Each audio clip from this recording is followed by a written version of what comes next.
Peace, love, light of healing, peace, love, light of healing, peace to the gods, peace to the earth. Y'all climb on in. Hey, why ain't y'all tell me I ain't had no sound, man? Y'all climb on in. Let me know if you can hear me. Before I even say anything, I was super into it. We was going in. Whole time I ain't even have no sound. So y'all climb back in here and y'all let me know if I got sound. Let me know if you can see me good. Let me know if you can hear me good. Peace, love, light of healing. Peace, love, light of healing. Peace to the gods, peace to the earth. Y'all climb in the building. Can y'all hear me and can y'all see me?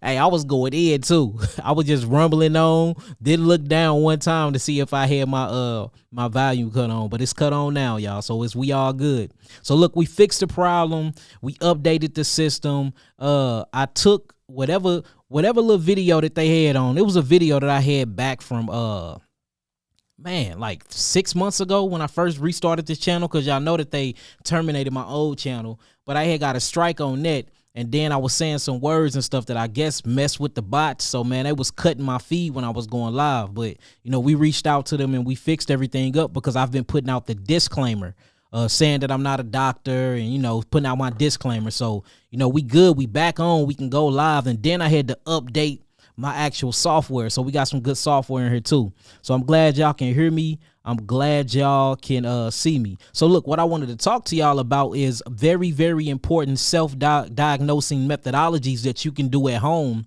you know, basically to see, you know, I'm trying to get into preventive maintenance more. You know, we deal with a lot of people that's on a deathbed. We deal with a lot of people that, you know, that have stage 4 cancer, that have internal cancer, that just have, you know, AIDS, HIV, that have multiple sclerosis, that have very chronic ailments and cellular deterioration.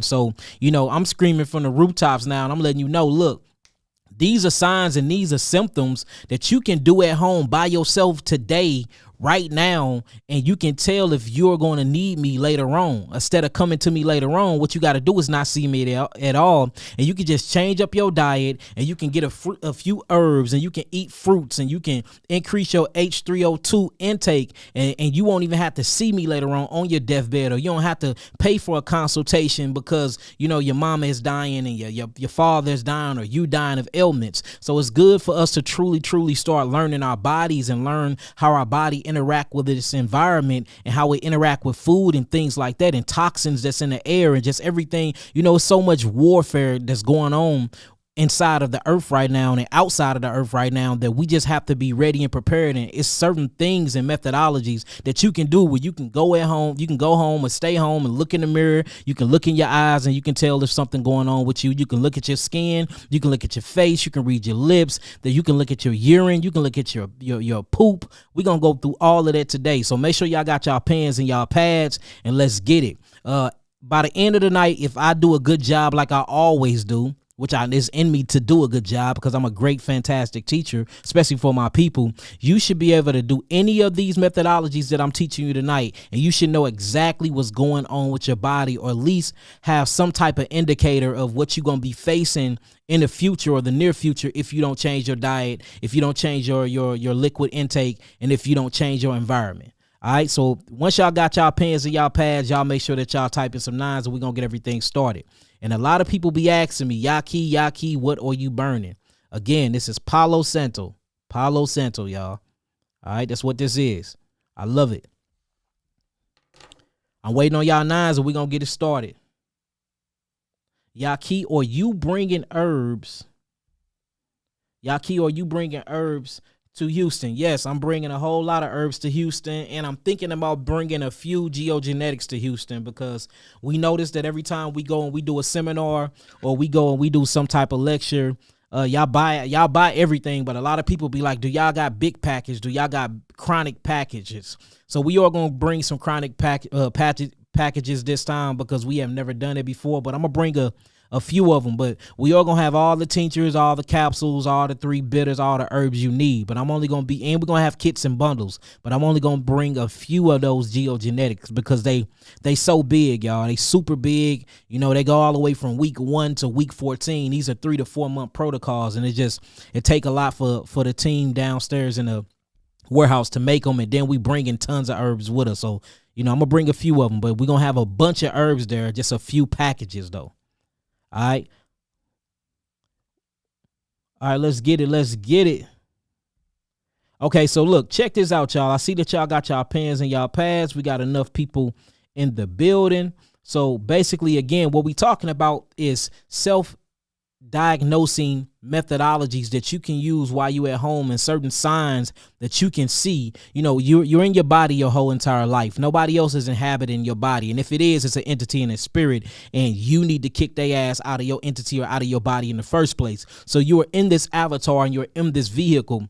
You should know when things don't feel right. 99% of the chance, most of us do, but since we have been so drugged up off of toxemia, and we have been so poisoned by toxins and cytotoxins that's in the environment and within our cellular mechanism, due to Earth just being, bluntly assaulted by the 1%ers and by the elites. You know, we go through a lot of symptomologies, and we have taken these symptomologies as if it's normal when it's not. You know, it's crazy. We did a great healing process on somebody, and they was like, they said I must have been sick my whole life, because now that I'm finally healthy, it feels totally different than how I ever felt in my whole entire life. And I had to meditate on it for several months, y'all. And I'm like, dang, this person was so ill they whole entire life, or given over into toxemia and given over into bad diets. They had never felt healthy. So the moment that they get healed and they had a complete balance of homeostasis,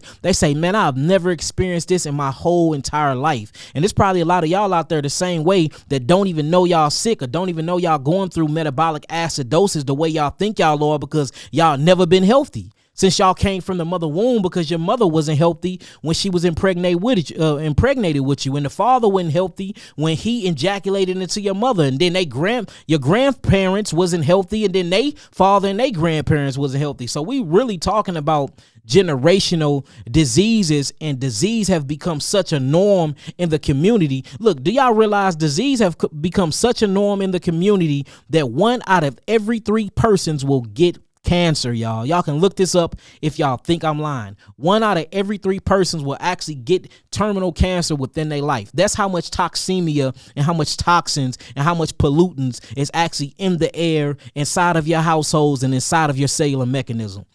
So disease and death is just the norm when both of these things are abnormal. You know, if you literally go back into the giants and the titans that they pulling up, and they seeing all these sleeping giants that they call mountains, or they seeing these tall trees that's been cut down that they call them mountains, and now they finally coming forth and saying, hey, these are putrefied giants. We were once big millions of years ago. We were once this size thousands of years ago. Then you check the telomeres and you will see that they was living 1,000 years and transcending.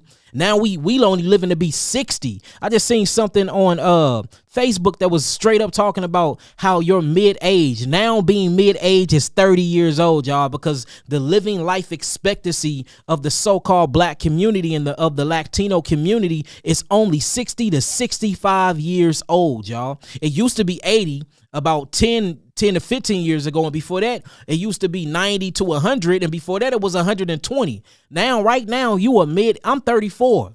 I'm not claiming that I'm mid-age, but according to statistics and according to the sheets and the death certificates, people are dying on an average at 60 to 65 years old in the black community and the Latino community. So if you 30 now, you straight mid-age.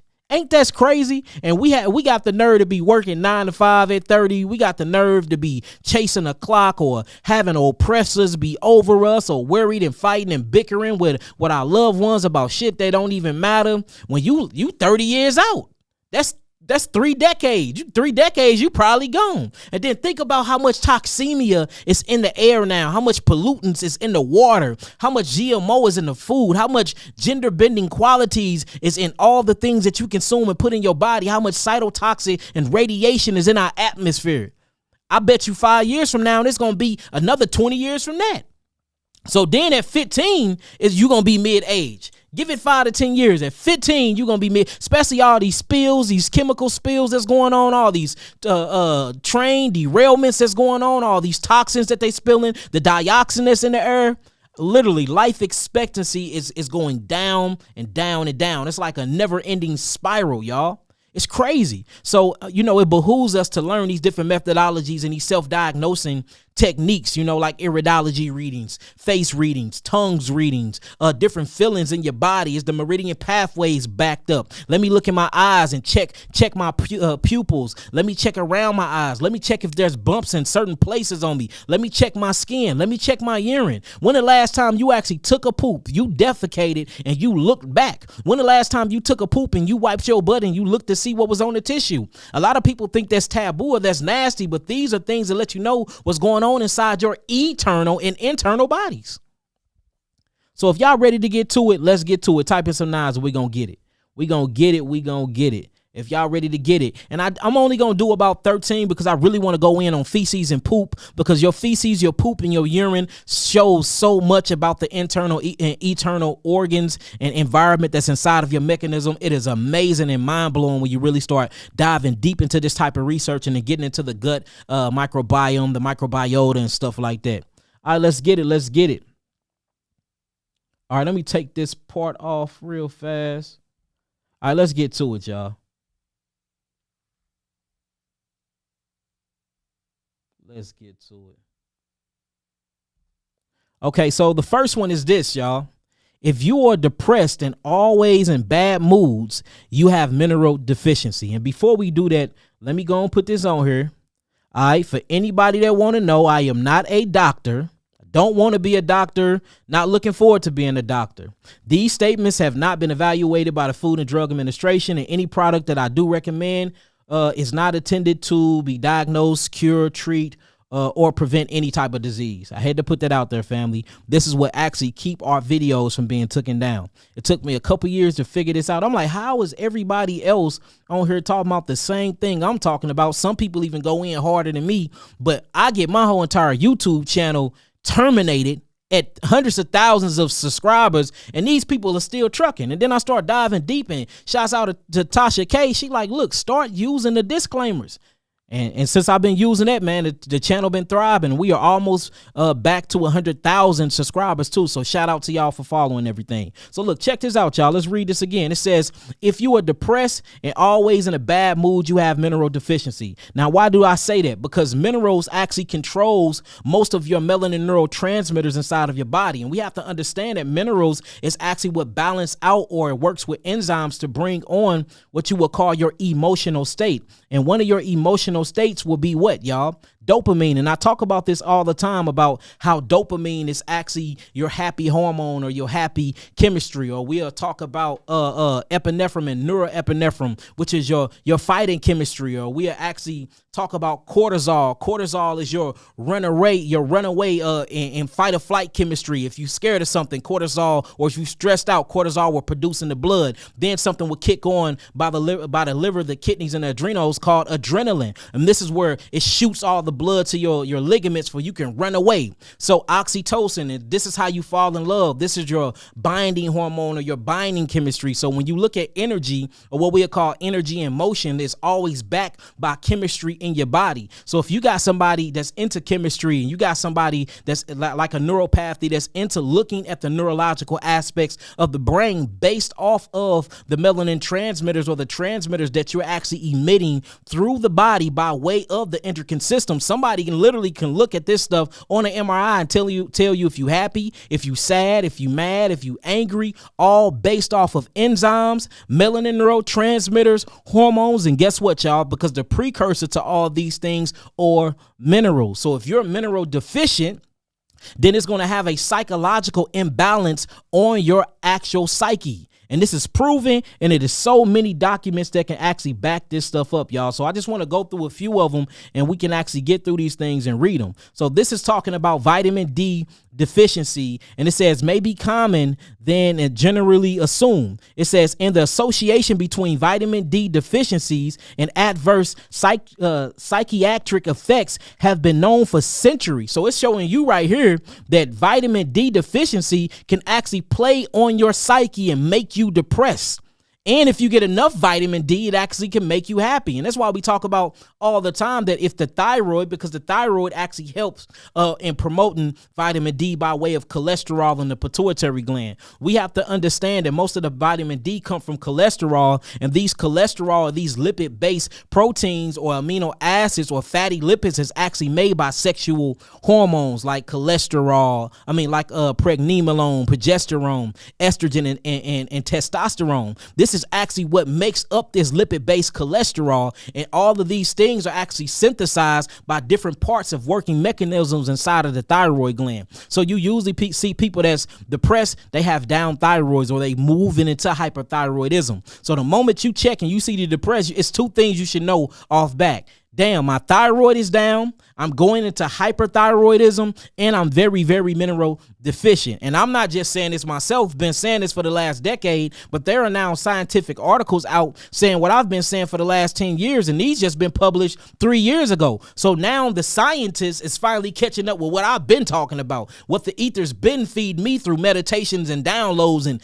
going on 90-day grape diets, going on 90-day orange diets, just really tapping into my DNA and expressing myself. Now they finally catching up with this. So look, when you read this, this says vitamin C deficiency may be more common than is generally assumed. It says its association between vitamin D deficiency and adverse psychiatric effects have been known for centuries. It says this paper aims to systemically review the evidence based on the neuropsychiatric effects of vitamin D deficiency. Now, what I want to do is I want to go down to the actual results. All right. Now, what they did was they did a study, 9 studies of vitamin C deficiencies.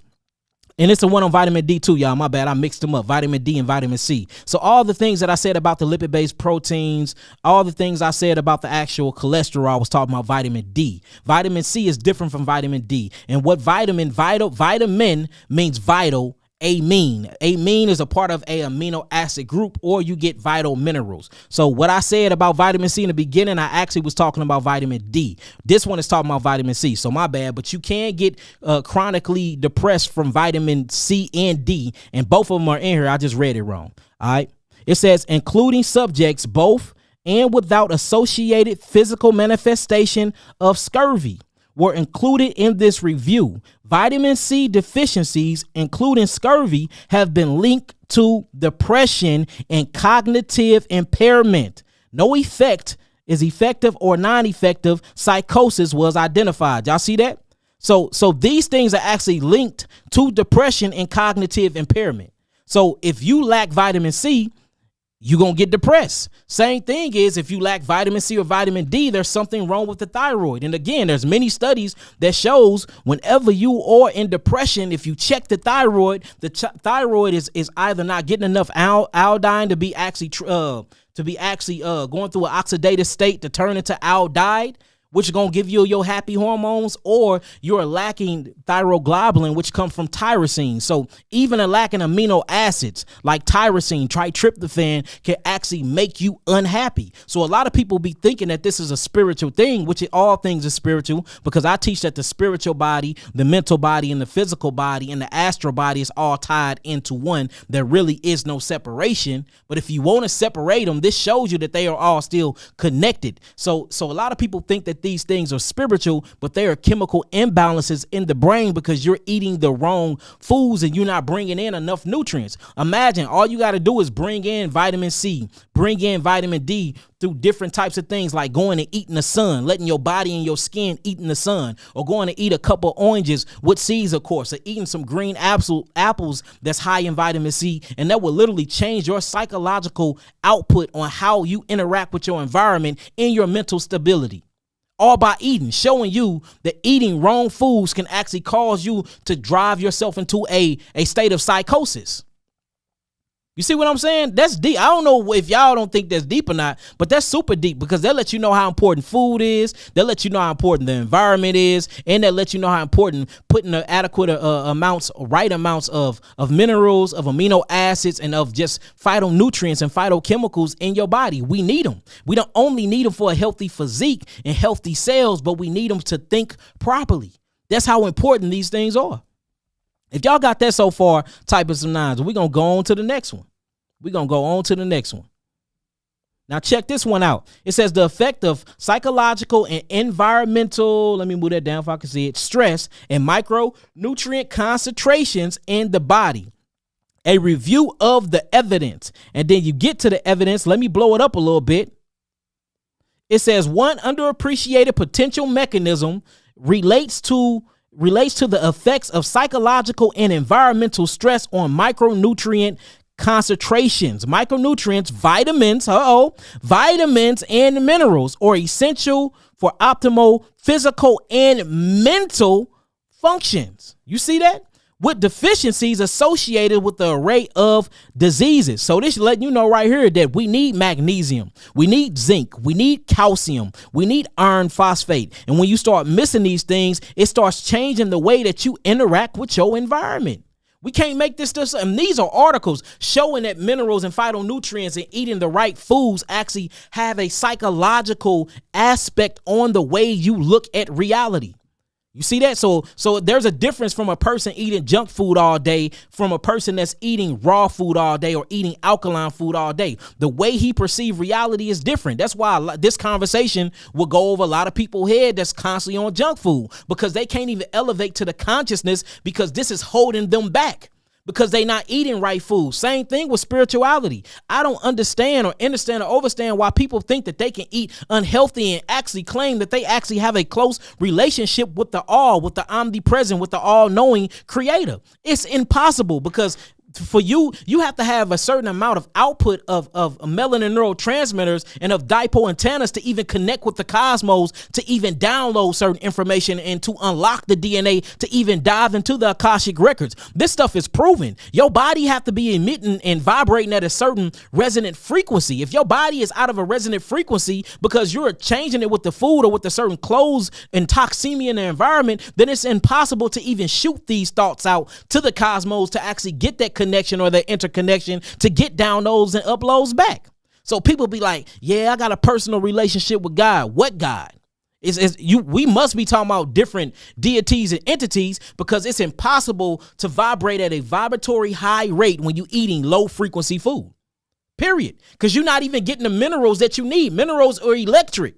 That's going to help put the output out. That's going to take up the cardio output, the neurological output. That's what's going to turn on these dipole antennas to shoot these etheric thoughts and messages into the universe where you can manifest them back and create your reality. And I'm talking about that, and I'm talking about this all epigenetic science. Y'all can look this stuff up if you think I'm lying. It's been proven time and time again. You got doctor and scientist Joe Dispenza that talk about this. You got Dr. Bruce Lympton that talk about this all the time, proving this stuff with scientific data that's backing this stuff up. They putting MRIs and connecting brains. You got Wim Hof, the Wim Hof breather. He's talking about this. There's a neurological scientist that's talking about this. So if you are not even vibrating at a certain frequency, it's impossible to even dive deep within to even connect with your higher self, or what we call God. These are facts, y'all. I know it hurts, because we all think that we have a personal relationship with God, but how can you have a personal relationship with a higher creator when you treating your body like bullish? How? It's impossible. It's impossible. And they say God is love.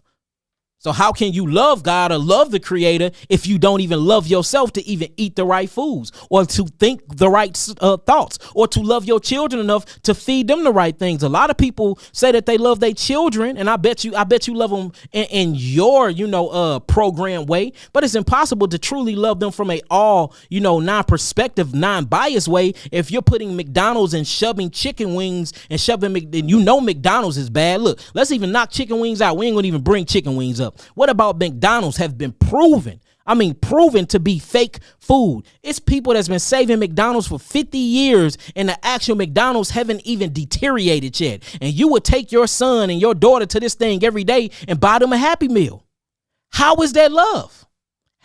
And I'm not trying to run y'all away or scare y'all, or I'm not trying to talk about y'all. I'm just trying to show you the the relationship that we have with our food and the relationship we have with our children and our food, and how we claim that we love our children and we want to see them healthy. We want to see them healthy, wealthy. We want to see them wise. We want to see them grow to be independent. We want to see them successful, but we're killing the very thing that's going to give them longevity to have all the things that we want for them, which is their health. You are killing and deteriorating their health by feeding them these things that you know for a fact is bad for them.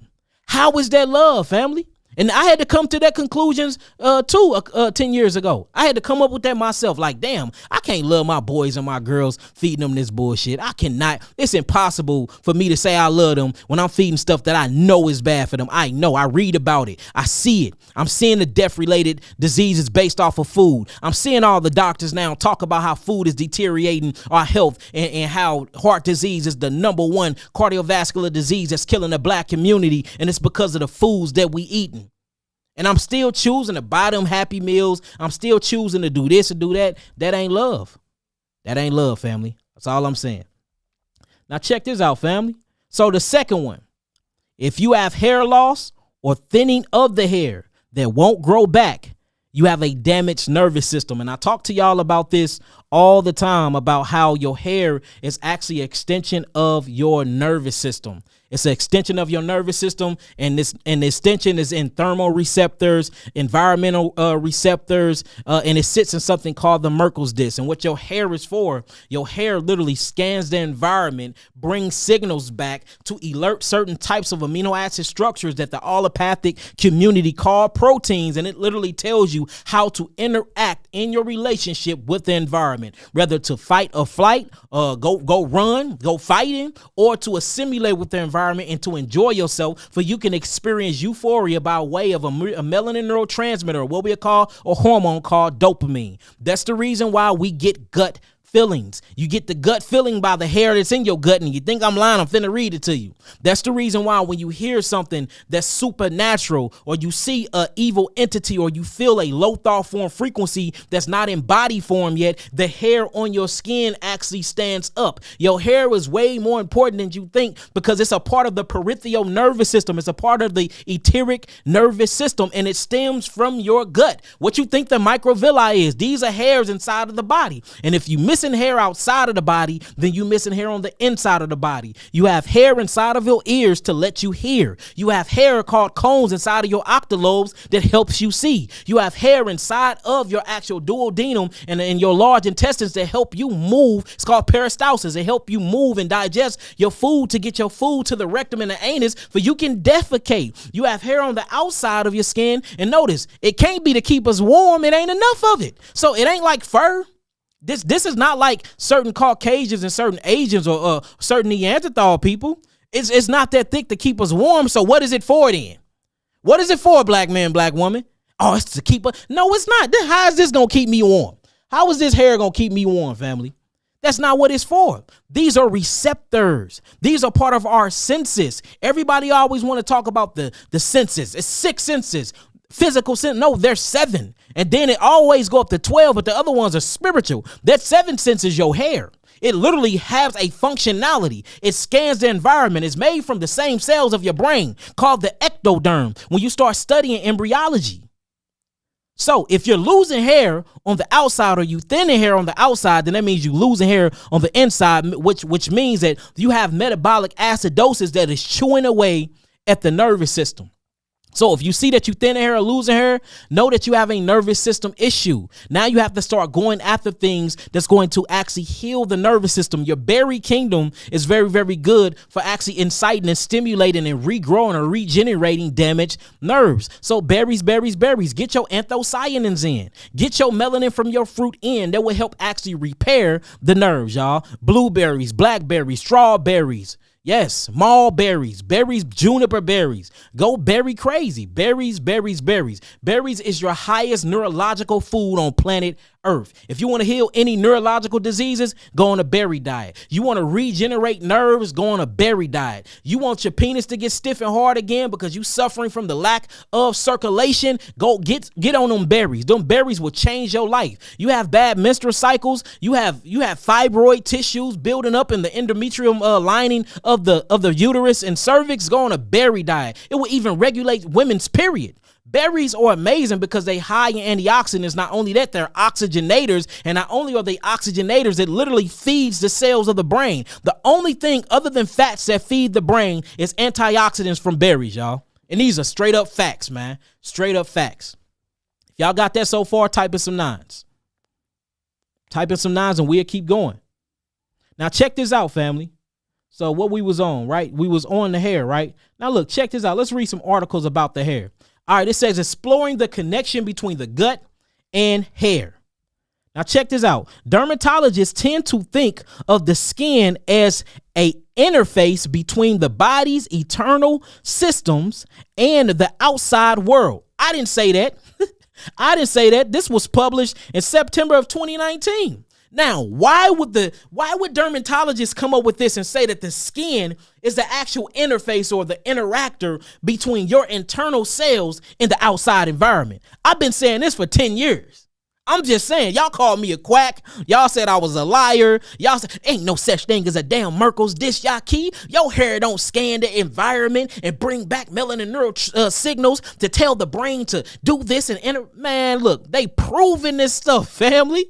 And it feels so good. It feels so good, boy. Can't call me a quack no more. Now check this out. It says, however, the digestive tract also, because remember I said that you have something called microvilli, which is hair within inside of the digestional tract. So it says the digestional tract also is an important connection between the body eternal, even though they say internal, we are eternal people, eternal environment and external environment. Beyond nutrients, assimilation and elimination pathways, the digestive tract is home to a complex and diverse ecosystem. The gut microbiome or microbiome, it says the intricate relationship of the surrounding enteric nervous system, also described as the second brain. So it's really the first brain, which is the solar plexus, or what they call the enteric. I like to call it the intrinsic. You can look it up. Intrinsic nervous system exists as well, but this is literally the adrenal glands in the gut all mixed together. It says the neuroendocrine hypothalamic pituitary adrenal axis. Hold on.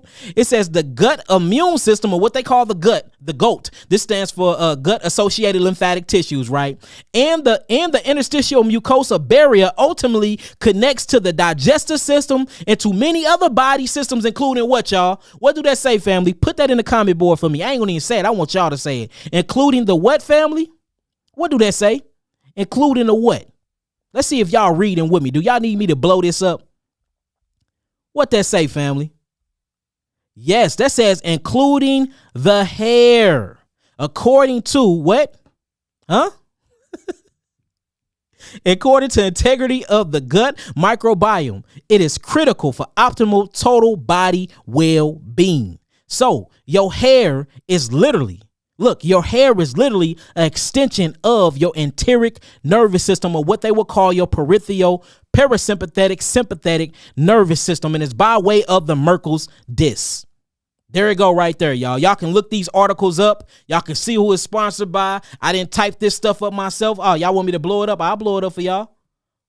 Is that big enough? I'll give y'all 2 seconds on this. Is that big enough for y'all? There you go. Yes, that's what it says, y'all, including the hair, family. And we're talking about the neuroendocrine hypothalamic pituitary adrenal axis. Like, this is literally, the hair is a part of your nervous system, but it makes sense because your skin and your hair is made of the same actual cells of the brain. So if you're missing hair, or if you're having thinning hair, if you're having hair problems, you are having a nervous system issue, family. And again, like I said, berries is amazing. Berries is amazing, family. Berries will actually regenerate the nervous system. Berries will actually regenerate the nervous system. All right, y'all want to keep going? Let's keep going. All right, number 3. So I'm giving y'all this. So look at your hair. Make sure that you're looking at your hair. Let me go back to one. Let me go back to one real quick. Hold on, family. Make sure you're looking at your hair. Where we at with it? Hold on, family. Did I get that down? Okay, let's go back to one real fast. So yeah, so if you're depressed, always check for mineral deficiency. Make sure you get minerals in. What have most of your minerals is organic fruits and your dark leafy green vegetables. And make sure that you're getting a lot of sunlight, at least 2 hours of sunlight a day. This will actually help you fix your depression because you're going to be bringing in the right minerals. Now, you do have to check the adrenal glands because the adrenal glands is what utilize the minerals. So if you're getting the right minerals in, and if you don't have an absorption issue and you actually getting these minerals in and you still having depression, that means your minerals are not being utilized and you have to go after the adrenal glands. If you don't have high blood pressure, I always tell you to do licorice root. If you do have high blood pressure and hypertension, you most definitely going to have to deal with that. Holler at me before we can get rid of that for you. But you're going to have to do ashwagandha, or you have to do wild yam root. These things will actually stimulate and kick the adrenal glands and get them back online. Once the adrenal glands are back online, now you're able to actually utilize the minerals, and then these minerals can be sent to the right places for you can have that conductivity mixed with these enzymic reactions, and you can start literally having your happy hormones be produced again by the hypothalamus gland, or what they call the hippocampus. All right. Now that was that. Now let's go back to number 2. Now remember, number 2, if loss of thinning of the hair, something is wrong with the nervous system. The nervous system is usually damaged. And what I was talking about with that is you need to go on a berry diet. Berries, or you can get the nervous system kit from off my website, but you can do this stuff yourself. Good nerve herbs or blue vervain. Blue vervain is an amazing nerve herb. I mean, it's amazing. Ashwagandha is an amazing nerve herb. Your juniper berry. Juniper berry is an amazing nerve herb. You have something called lion's mane's mushrooms. Lion's mane's mushroom is a amazing neurological and nerve mycelium. So make sure you get into your trumpets, your reishi mushrooms. These things are amazing when it comes to the neurological cognitive functionality of the brain and of the nervous system. So you can do this on your own. Now, if you don't want to do these things on your own, you always can go to www.yakiawaken.com and get my nervous system kit. But, I challenge you to just try it on yourself and see how it works. Try it yourself. Because it's time for us to start healing ourselves, because there might be a point in time where we can't even get in contact with each other, and then it's an emergency. Then what you gonna do? So it's good, and it behooves us to learn how to heal ourselves, family. All right. Then we went over that. Okay, let's keep going. All right, number 3. If you can't lose weight or gain weight, you have a dysfunctional thyroid. And this is happening to a lot of us. I know that I got to redo the thyroid video. A lot of us literally have hyperthyroidism or hyperthyroidism. Thyroids is messing up. Usually you see people with hyperthyroidism deals with a lot of depression because they're not getting an adequate amount of T4 and T3. Free T3 inside of their bodies to be utilized. The thyroid is so important, family. I mean, the thyroid is literally the gear shift to the body. So it's important that we keep good thyroid health. So you notice that the thyroid is in control of the metabolism of your body. The thyroid is also in control of your heartbeat. So if you have heart palpitations, that is a thyroid issue.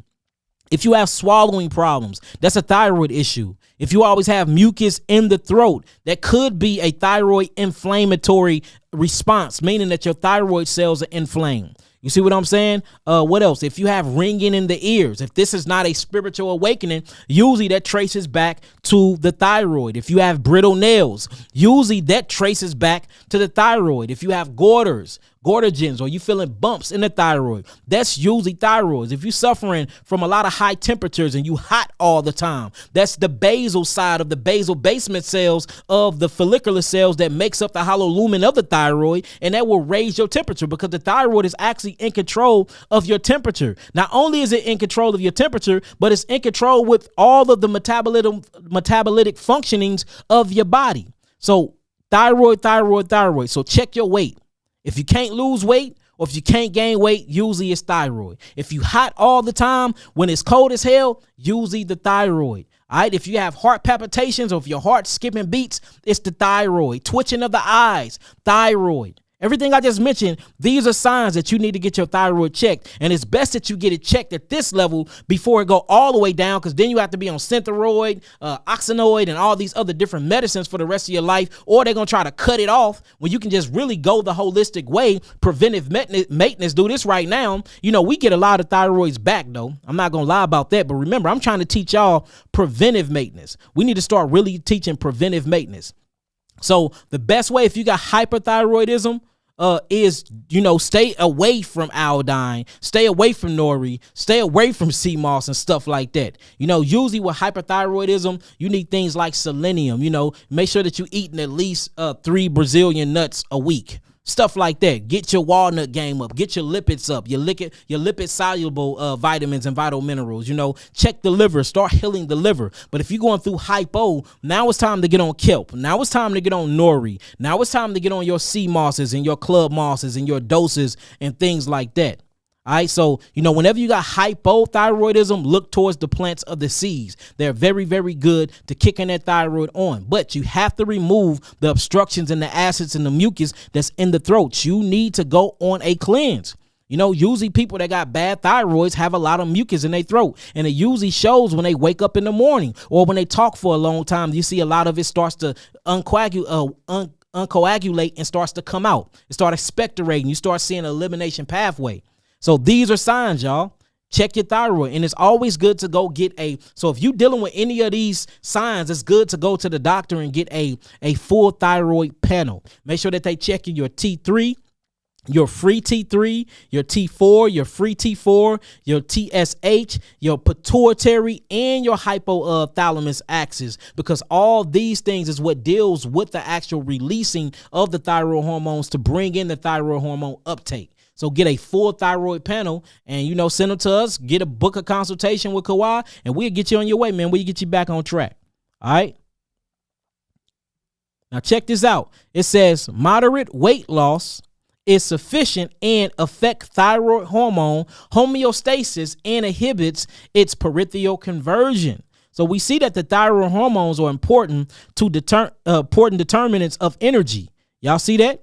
And it says, and they even looking at the rodents' adipose tissues and how it affects the hormone of homeostasis via lipid signaling. And y'all know that what lipid cells are lipo cells. These are not only your fat burning cells, but these are your fat storage or what we will really call your estrogen storing cells. See that? So we know that the thyroid being damaged and being messed up plays a major role on your health, family. Y'all got that so far, type in some 9s. And I'm trying to keep it as simple as possible. I know I'll be going down these long rabbit holes, y'all. What if I do trust doctors?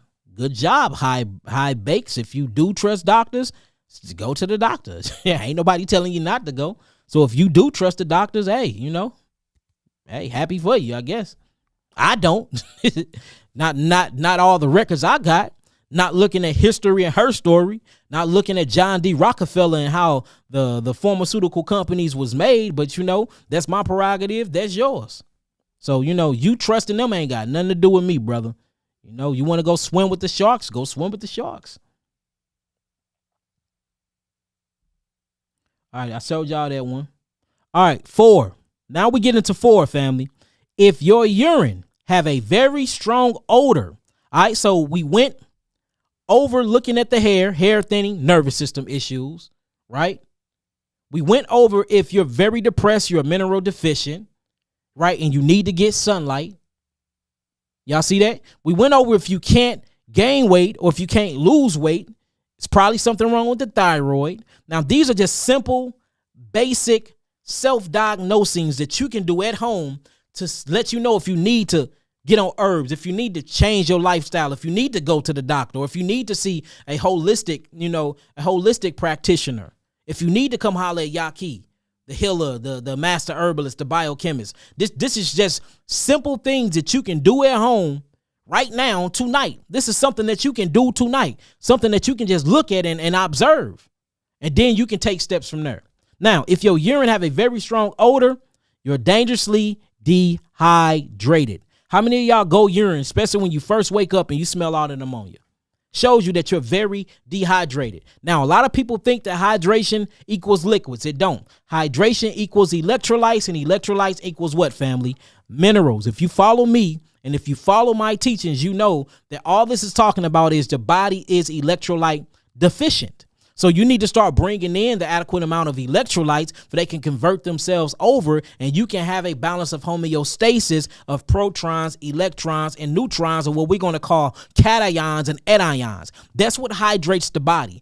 But they're water soluble, meaning that you are going to need a lipid, not a liquid lipid, but a liquid base to help these things travel throughout the blood. All right. Let's get rid of that. Now check this out, family. This says urine often have a slight ammonia smell, especially first thing in the morning or when a person is what, y'all?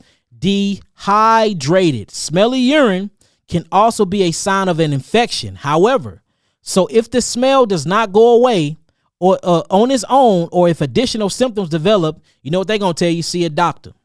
But I'm just giving you indications. So when your urine is smelling, and if you smell that high ammonia, that means you're dehydrated. And I bet a lot of people didn't know that. This is something simple that you ain't got to call around for. You ain't got to run to the emergency room for. This is simple stuff that you can just observe and you know, dang, I need minerals. Damn, I need electrolytes. Damn, let me drink some coconut water. And guess what's going to get you the highest electrolyte food you can eat is cucumbers. Cucumbers have more hydration and more electrolytes than coconut water, but the coconut water is second. But a lot of us don't have the luxury of having coconut, especially since I've been low-key promoting coconut water. Y'all ass has been buying it all up for me. I can't get access to no coconut waters. Look what I'm drinking right now. I can't get no access to no coconut waters. Head juice, and I'm drinking this, which ain't no bad water. Got a high electrolytes in it, 7.7 on a potential hydrogen scale. But man, I love fruits. I love H3O2. That's what I drink. Fruits, coconut, and cucumbers. Y'all ass is just out here buying up everything, boy. I'm talking about it ain't no more harmless harvest coconuts in Missouri since I've been promoting it. And I ain't even been promoting it. I just been showing y'all what I drink. And y'all, man, y'all ruthless with it. Y'all just went and bought every damn thing up, man. But I love it though. That's a good sign for me when I try to order it and if there is none. I'm like, man, they say as soon as the boxes get in, they gone. They are gone. So that's a good thing. All right. So remember, get on your coconut water that's full of electrolytes, but cucumbers have more electrolytes than coconut water, and cucumbers are 98.9% water, really 99.9, but they're 98.9% water. Cucumbers have more water, more H3O2 in it than watermelon and coconut, y'all. That is crazy. And they're highly, highly, highly electrical. And cucumber juice is very, very good for libido. It's very, very good for erectile dysfunction. It's very good for that. So, and it's good for the female reproductive organ as well. So I think people should just have a glass of cucumber water a day anyway. And you do that by skinning your cucumbers and running that deal through a juicer. All right. All right, we talked about that. Let's see. All right, we went over that. All right, number 5, y'all. Y'all ready for number 5? If you ready for number 5, type in some 9s. If you ready for number 5, type in some 9s, family. Remember, we just going through it here. Don't forget to like. Don't forget to subscribe to my YouTube. Don't forget to follow me on Facebook. And don't forget to like and share this. Share it, share it, share it. These are simple, easy things. I think this is the most simplistic I have ever been, y'all. I'm not saying big words. I'm not diving super, super deep. This is simple that a baby should be able to understand this. And I think we need to do this sometimes, y'all. Go back to the basics. This is super, super simple and easy to understand. And you can do this right now where you at. You can do this right now where you at. And I do want to do a commercial real quick. So let me share my screen and let me blow this up. Y'all have to remember that April the 8th, I'm going to actually be,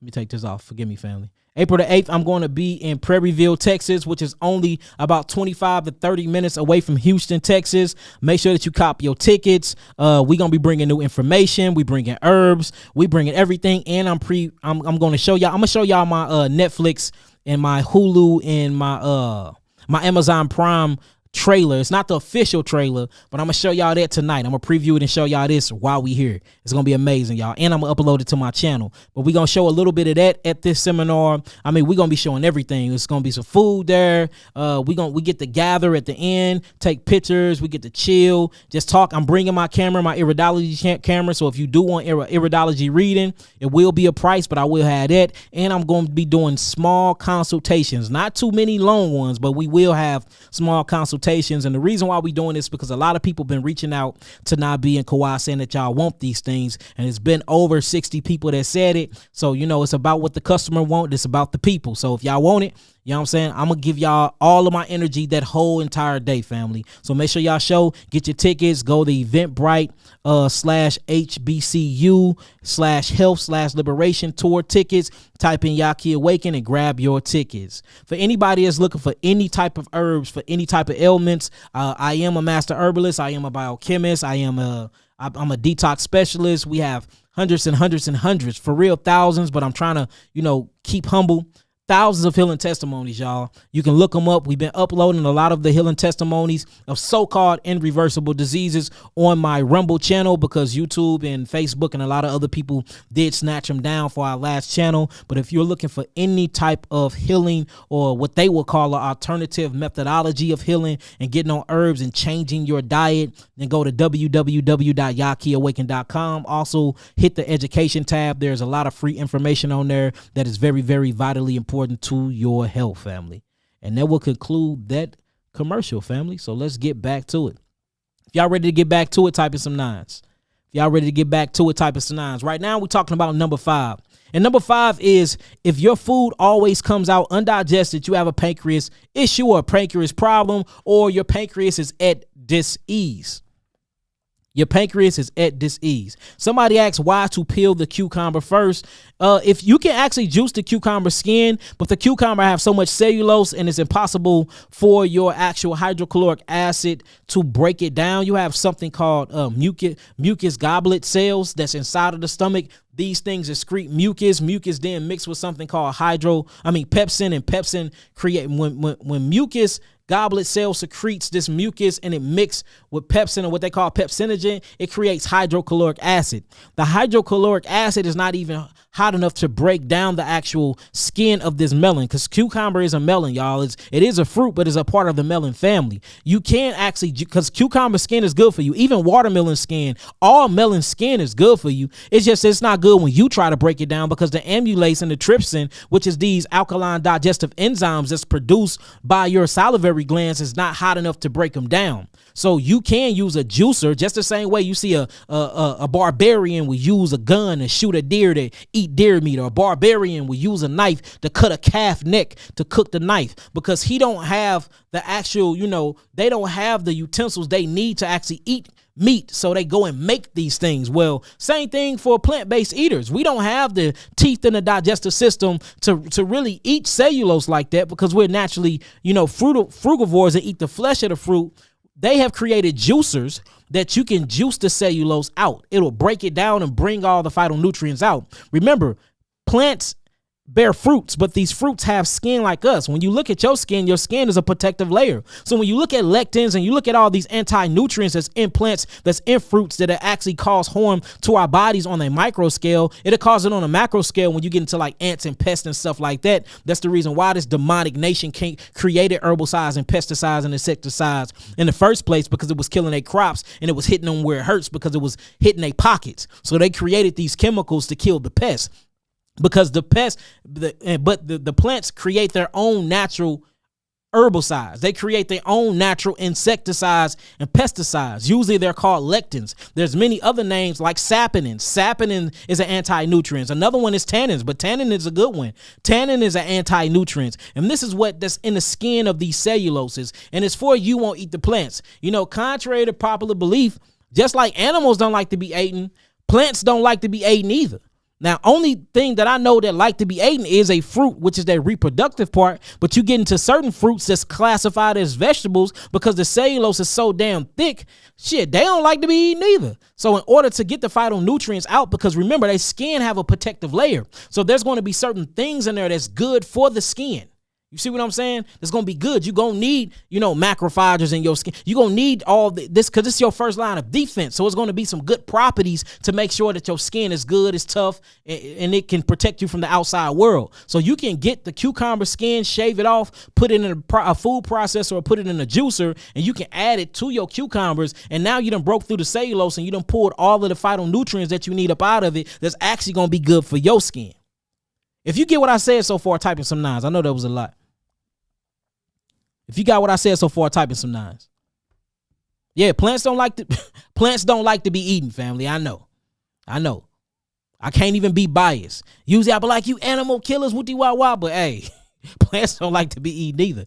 Only thing I know about the plant that is the reproductive part. The reproductive part. Eating, aiding, whatever, however y'all call it. Don't start messing with my vernacular now. All right, cool. So look, I need y'all to start looking at your poop. When you poop and you go to the toilet, if you see, if it's corn, y'all, corn and chia seeds. I noticed that corn and chia seeds don't break down at all, especially corn. Corn have a crazy gliadin in there called cyan. So don't eat corn anyway. And corn will have you schizophrenic if you eat too much of it. Scientifically proven, family. Scientifically proven. So, if you eat corn, which you ain't supposed to be eating corn or no gnarly grain at that. Wait till y'all see our first episode of Food Aside from Food Forensic Investigation. It's called Going Against the Grain. We went in on grain, boy. Grains. Grains bring you pain. We talking about spelt. We talking about amber. We talking about all of it. It's going to blow your mind. But corn is a part of the grain kingdom. It's not a caryopsis fruit or achene fruit. It's a fruit within itself. Corn is actually a fruit, but it's highly GMO. Highly GMO. I didn't say hybrid, but it's highly GMO. So they had to splice the DNA in the genes of the corn to get it to grow the way it grow now, which is very bad for the DNA and the genes of your body. It actually alters your DNA. But check this out. It don't break down. There is no hydrochloric acid in your stomach. I don't care how acidic it is. It cannot break down corn. So corn actually come out of the bowel wall undestructed. It comes out. So if you eat corn and you go to the bathroom, and you see corn in this holistic form, don't think that you have a pancreas problem. Our bodies can the physiology of our bodies cannot break it down. Same thing with chia seeds. Even though chia seeds have a lot of nutritional values and properties to them, you can't break them down. So if you see chia seeds come out the way they is, and if you see corn come out the way it is, there's nothing wrong with your pancreas. But if you eat things like, say an avocado come out, or you eat some leafy greens. Like, for instance, say you eat some bok choy, some romaine, or some kale, and you chew it, and you really are super chewing your food the way you're supposed to be, because a lot of us are not super chewers. We don't know how to chew, and our mouth is positioned wrong from the way we breathe. Usually if you're a mouth breather, you don't know how to chew your food properly. So we have to relearn and re-educate ourselves on that too. So if you properly chew your food and then you go defecate and it comes out and your food is not completely broken down, that means that these certain digestive enzymes is being released by and secreted by the pancreas. It's not working efficiently, meaning that you have a pancreas problem. Okay, so that's the first thing. Check your poop, and if you see undigested food, you have a pancreas problem. And usually if you don't check this and if you don't heal the pancreas, this create pancreas disease. And the best way to heal the pancreas, I'm not going to even say a herb, y'all. Even though black seed oil is amazing for the pancreas, bitter melon is amazing for the pancreas, my 3 bitters is amazing for the pancreas. I have something called the Pancreas Support Kit on my website, amazing for the pancreas. I'm going to show you I'm not about money. You know what to heal the pancreas without none of that? Fasting. And I'm not just talking about dry fast. I'm not just talking about fasting from food. I'm talking about a complete liquid and dry fast. Don't put nothing in your mouth but your spit. And do that for 3 days. Just do it for 3 days. Drink some more water, have a few fruits, and then go back on the fast and do that one for 48 hours. Go back on some fruit, back on the water for about 3 days, and then do another 24-hour one. This will actually re-jump or re-kick the islands of Langerhans inside of the stomach and reboot the pancreas, family. It's crazy. And this articles on this stuff, we just don't like to research and read. But me, I love reading. I love clinical trials. I love documenting all of my healing cases. So I just be seeing stuff and just noting it down and waiting for the right time to speak on it. So, if you're dealing with these type of pancreas issues, make sure that you holler at me. But you can go on a dry fast and just make sure that you have somebody there to watch you while you dry fasting, or you can get on the herbs. It don't matter to me. It don't matter. But if your food is not being broken down properly, and if it's coming out undigested, you have a pancreas issue. Now, remember, we have to prove all things, so let me prove it. Let me prove it. All right, pancreas problems. Your pancreas releases enzymes that help you digest fats and foods. It says if you have pancreatic cancer, pancreatic insufficiency, or you have cystic fibrosis that causes mucus plugs. Mucus causes mucus plugs in the pancreas, and usually this is what turns into diabetes mellitus, or what you call hyperglycemia. It says you can have problems digesting your food. All right, so that's what's going on here, y'all. All right, another one. If you're dealing with constant acne, you have too many toxins in your cells due to cellular putrefaction and constipation. So now you're having bowel movements through your skin.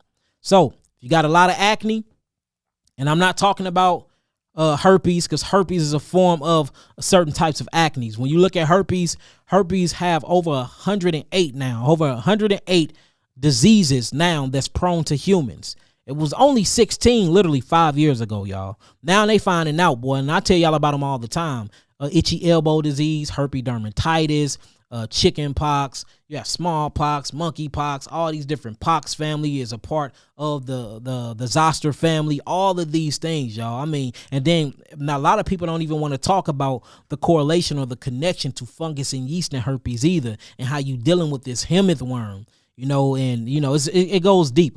If y'all want to learn about herpes, all you got to do is go on my Rumble account, type in Yaki Awaken. We dive deep into herpes, and I have plenty of herpes healing testimonies on there, y'all. We get rid of herpes all the time. I think that's like one of the number one diseases that we get rid of, especially being here in St. Louis, Missouri, because I mean everybody out here got it. And look, and I'm just gonna make a statement. Most of your herpes, it's not sexually transmitted. Because if it was, how did the first person get it? You have to start tracing back the zoster and what they was doing with it and how they was, I'm just saying. And then you'll see these big old herpes outbreaks. And then there was another one called the Tuskegee experiment over there. I believe it was in Alabama. Look at how they did that and how they gave them herpes. What did they give them herpes through? Did they give them herpes through sex? Or did they give them that whole community herpes through something else? And if you study what I'm talking about, you will see how herpes came about. That's all I'm saying, family. So, a lot of relationships have been ended. A lot of marriages have been ended. And person wouldn't even so-called cheating. Just saying, family. So if you're dealing with any skin acne, you have too many toxins or cytotoxins inside the cells due to cellular putrefaction, or what you would call metabolic acidosis, and your cells are highly constipated. Now your skin is working great because your skin is actually your third kidney. So what your skin is doing is taking a bowel movement for you, and I want to show you a graph on that. And you can actually get this graph off of my website. So let's go to it real fast. So I just want to read this, the kidney filtration chart. And this is what you should look for in your urine, but I want to show you something. All right, so this is talking about, I'm going to read it from right here. Cellular waste, as well as waste from bacteria, fungus, parasites, are dumped into the lymphatic system and are filtered through the kidneys. Your skin functions as a kidney in the sense that it also filters lymphatic waste. Now check this out. What I want to show you is this part. When you look at, where did it go? My bad, family. Let me make this smaller real quick. Maybe this will help me out. Okay, now check this out. So this basically talks about how the body eliminates waste. We see that the body eliminates waste through the colon, food, is unabsorbed foods, food nutrients, large waste from organs. That goes through the colon. Now, if you see the kidneys deal with cellular waste, and it deals with waste from the lymphatic system. But check out over here in the green, family, the skin. The skin is the third kidney, and it also filters lymphatic waste and what, y'all? And fillers and gases. So your skin actually gets rid of metabolic waste, family. So your skin is the third kidney. So a lot of people, be thinking that acne is a bad thing. To me, remember, the way I look at disease is different from how y'all look at disease. I look at disease like symptomology of the body detoxifying itself. Y'all have been programmed to look at disease like it's a death sentence or like something is really wrong with your body. But the disease to me is, damn, your body's working. Because dang, your kidneys is not filtrating the metabolic waste and the toxemias and the cytotoxins that's inside of the cells, but your skin is starting to take a poop because the kidneys ain't working because the lymphatic system is backed up. So I'm gonna look at the acne in your skin and say, damn, well, at least we have one lymphatic organ that's working, which is the skin. You gonna look at it and say, I got severe acne, I'm ugly, my consciousness is being lowered, I'm not confident in myself anymore. I'm gonna be looking at it like, well, at least we got something working because it's better out than in. So if your skin is taking a poop, that means you backed up lymphatically. And that means your kidneys are not processing all the toxemia up out of your body. So you can do things like bentonite clay baths, literally. Or you can do a charcoal bath and you can start pulling and astringent the hell out of your skin. That'll help you get rid of the acne. But you have to clean up the gut. So I think the best thing to clean up the gut to me is going on an all fruit diet or all fruit juice diet, going on a solid food vacation and getting my 3 bitters. If you want to cleanse your gut, the 3 bitters, family.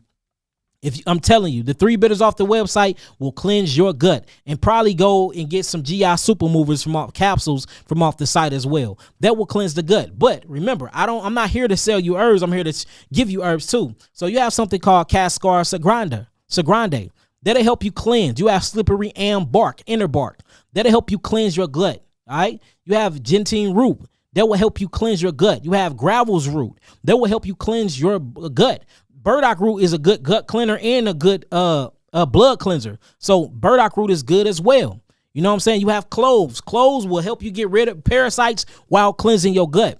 But if you hydrate the body, you will break up coagulated feces and fecal matter, and this is going to help you eliminate anyway. You see that? We have to start eating for elimination. If you pooping good, if you're urinating good, and if your kidneys are filtrating good, your skin won't have to take a poop for you. So you have to help your skin out, family. And the best way to help your skin out is by pooping the right way, defecating the right way, and you won't have acne, or you won't have these cells pooping through the skin because you so backed up interstitially because the lymphatic system is not working. Y'all got that so far? Type in some 9s. If y'all got that so far, type in some 9s. We'll keep it going. If y'all got that for so far, type in some 9s. Let's keep it going. So remember, where was I at? All right, so that's how you get rid of the skin issues. All right, good job. Okay, cool. All right, so now we on number 8, family. We on number 8. All right, if it burns sometimes when you urine, your kidneys are not functioning properly and your urine is super acidic. Your urine is supposed to be slightly acidic because you're dealing with metabolic waste. So I'm not saying that your urine is not supposed to be acidic. That's the reason why I don't drink my own urine. I don't, I'm not knocking urine therapy. Hey, watch this, y'all. Hey, Jay God. Watch this, family. It's going to blow y'all mind. Hey, Jay. So, man, we went to Miami, me and Jay. We out in Miami. We doing our thing. I got to go to Miami at least twice a month, right? I'll tell y'all a quick story. Blow your mind. I had just did a lecture. I'm talking about down in urine therapy. I was talking about urine therapy so bad, family. Let me call Jay real quick. I was talking about urine therapy so bad, family. I mean, bad. And man, God showed me to shut up. God be humbling me, y'all. I don't know about y'all, but the Creator be humbling me, boy. Let me tell him to come in here real fast. But anyway, so we in Miami. Mind you, we flying to Miami. It's a whole hurricane. I mean, straight up hurricane. This is about like 6 to 9 months ago. It's a whole hurricane in Miami. You know what I'm saying? Hey, peace, guy. Hey, come in here real quick. I want you to tell this story with me when I got with the jellyfishes. Hey, all right. So look, me and Jay fly to Miami. It's our twice a month thing. We go there. We real cool with owners in Miami of Planta. We very cool with Full Bloom, the owners there. They make some of the best lion mane steak ever. It's literally steaks that they make out of lion's mane. So we literally fly places just to eat. We fly places just to test out raw food or just to test out cooked food. A vegan and plant-based, of course. We never eat meat, dairy, and things like that. But anyway, we fly into a hurricane. Didn't know we was flying into a hurricane. I just wanted to get away. So we noticed that it's raining. The wind is like 90 miles an hour. I mean, it's crazy out there. But anyways, it was a day out there that we was in Miami where it felt good outside. You know what I'm saying? So I told Jay, I say, Jay, let's go to the ocean. So, so me and Jay go to the ocean. Jay already knew something was up. He ain't getting the water because the tides was just crazy, right? So, I get in the water. I'm out there swimming and everything, man. I'm a good swimmer, man. I swim like a dolphin. So I'm under the water and I see something, but I ain't I'm like, never mind that.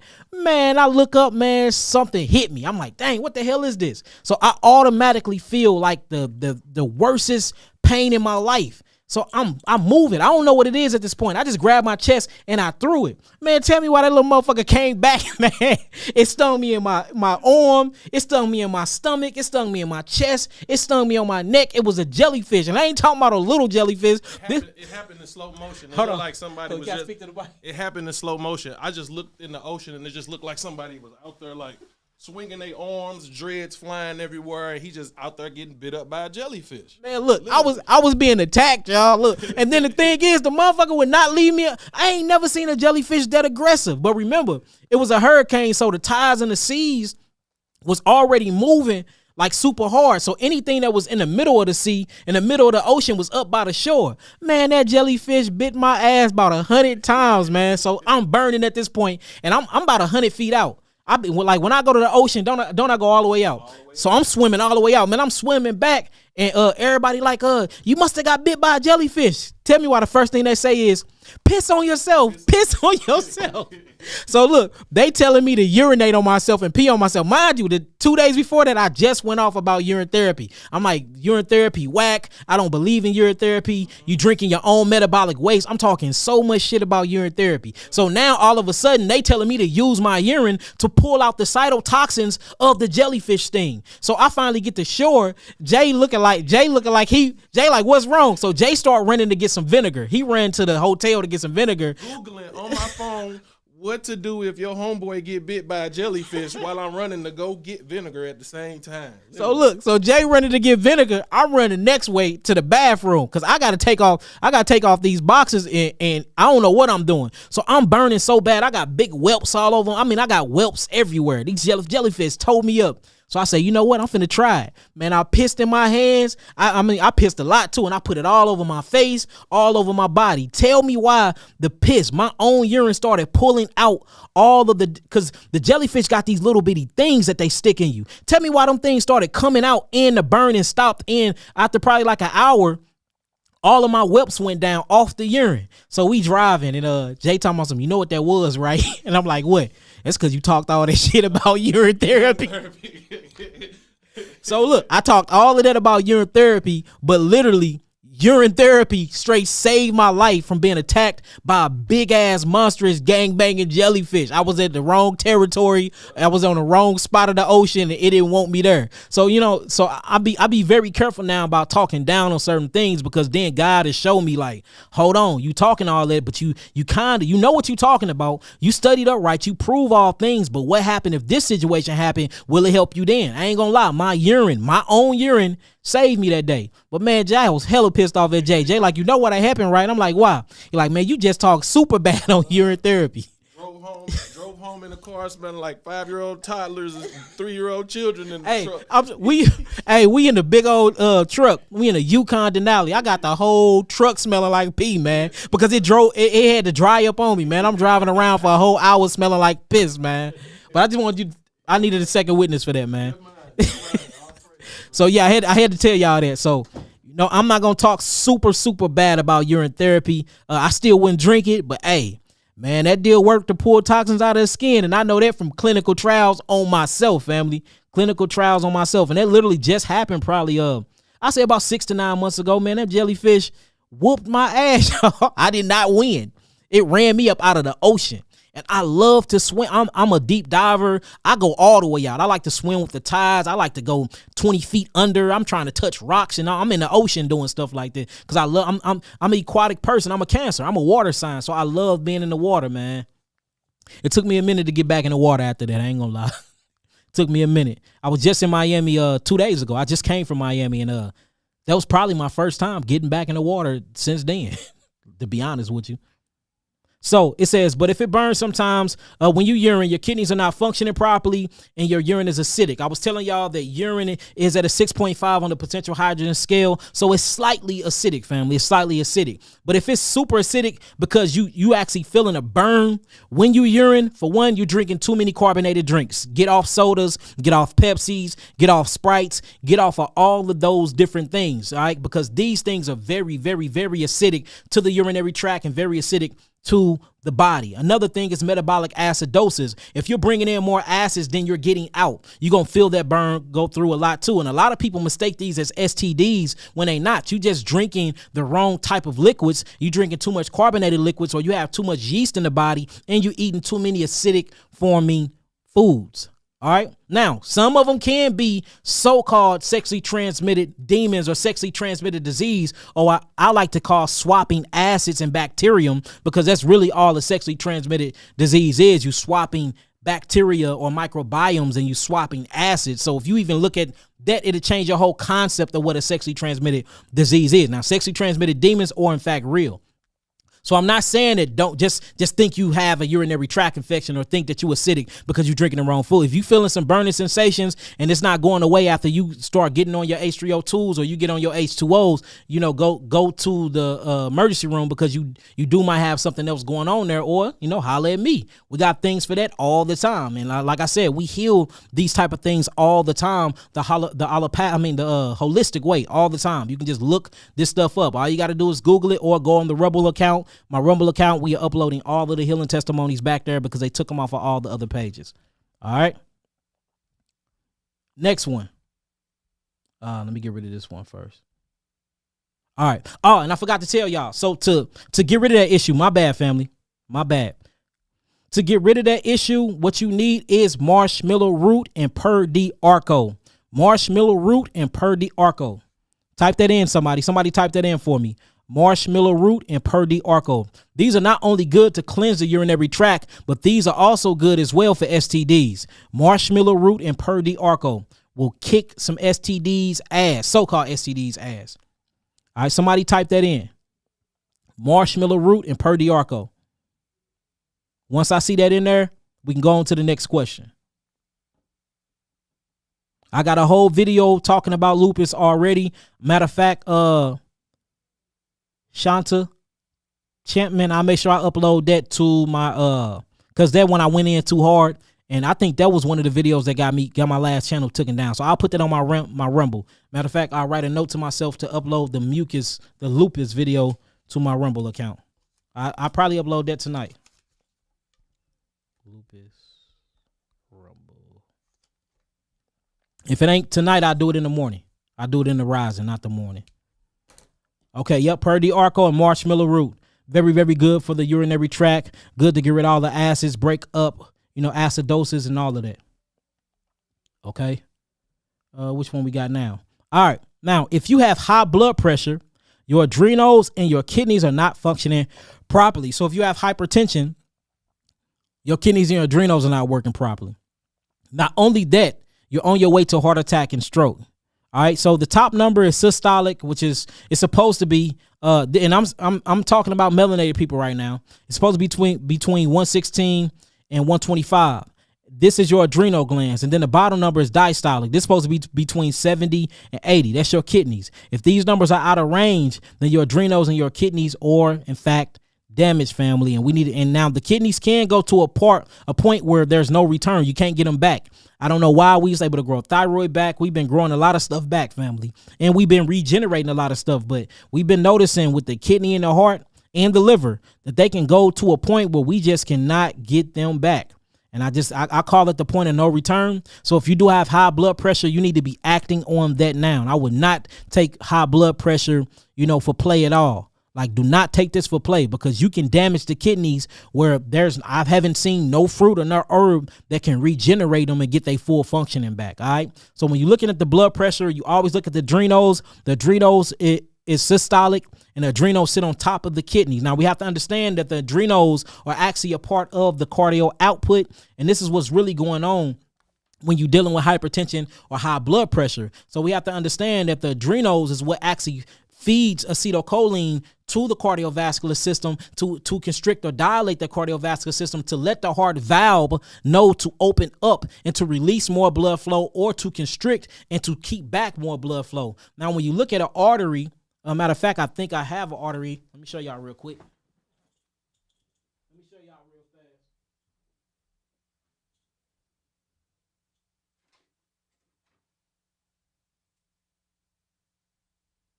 Second, family. I think I got an artery around here.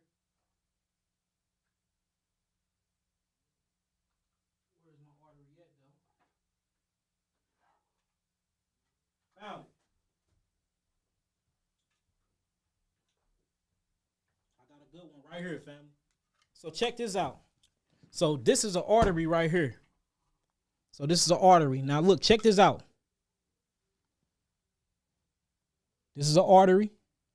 So I want to put the actual artery together, and I want to show y'all what I'm talking about. So when you talk about cardio output, or what you would talk about the adrenal glands sends acetylcholine and sends a lot of different melanin neurotransmitters to the actual cardiovascular system, and it helps dilate the arteries, and it helps constrict the arteries. So dilation would be this.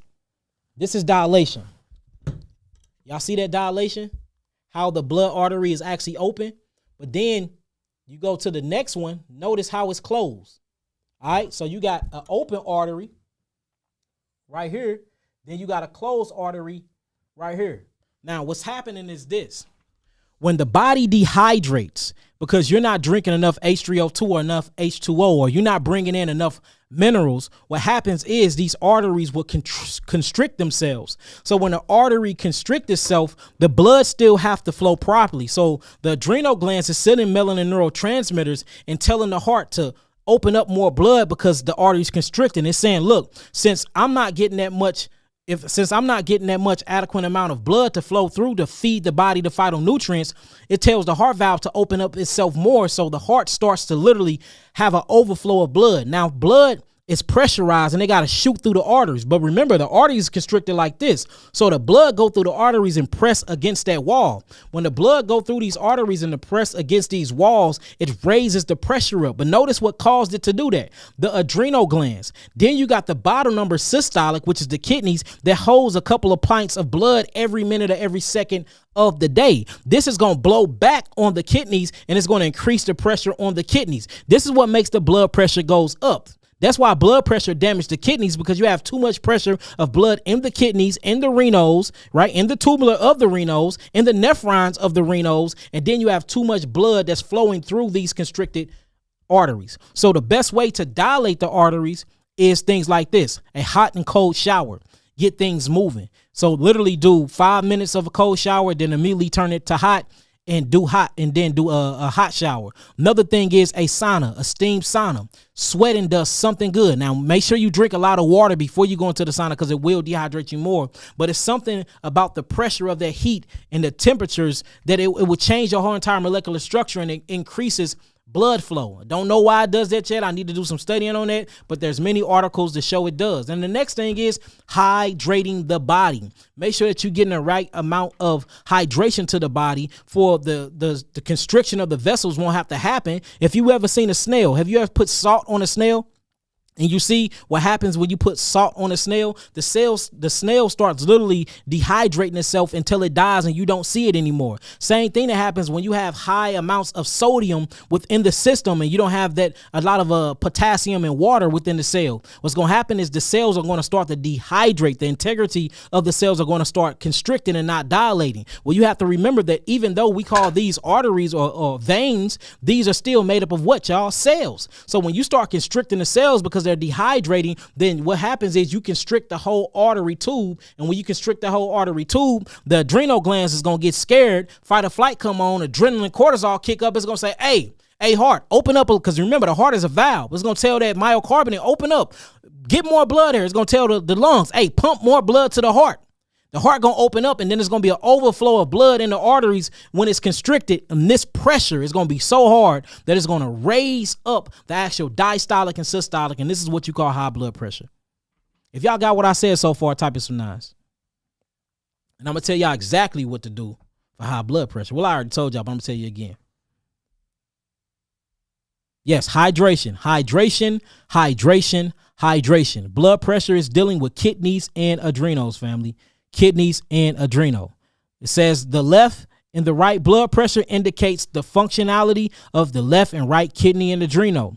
It says low numbers indicate weakened kidneys and adrenals. High number indicates overactive kidneys and adrenals. And the reason why it's overactive, because the adrenals is panicking. You have to remember that these are your parasympathetic and your sympathetic nervous system. It sees constriction. It sees the constriction of blood flow. It's going to start kicking all types of melanin neurotransmitters to try to get as much blood as possible from the lungs to the heart, to open up the heart valve, to dump it into the blood so we can increase circulation and oxygen again. This is what causes high blood pressure. And remember, hydration and breathing exercises. Literally, breathing exercises is amazing. Box breathing, helping you calm down the actual nervous system, helping you calm down the sympathetic and the parasympathetic nervous system. That box breathing, 1, 2, 3, 4 in. Then you hold it for 1, 2, 3, 4. You exhale for 1, 2, 3, 4. Then you hold again for 1, 2, 3, 4.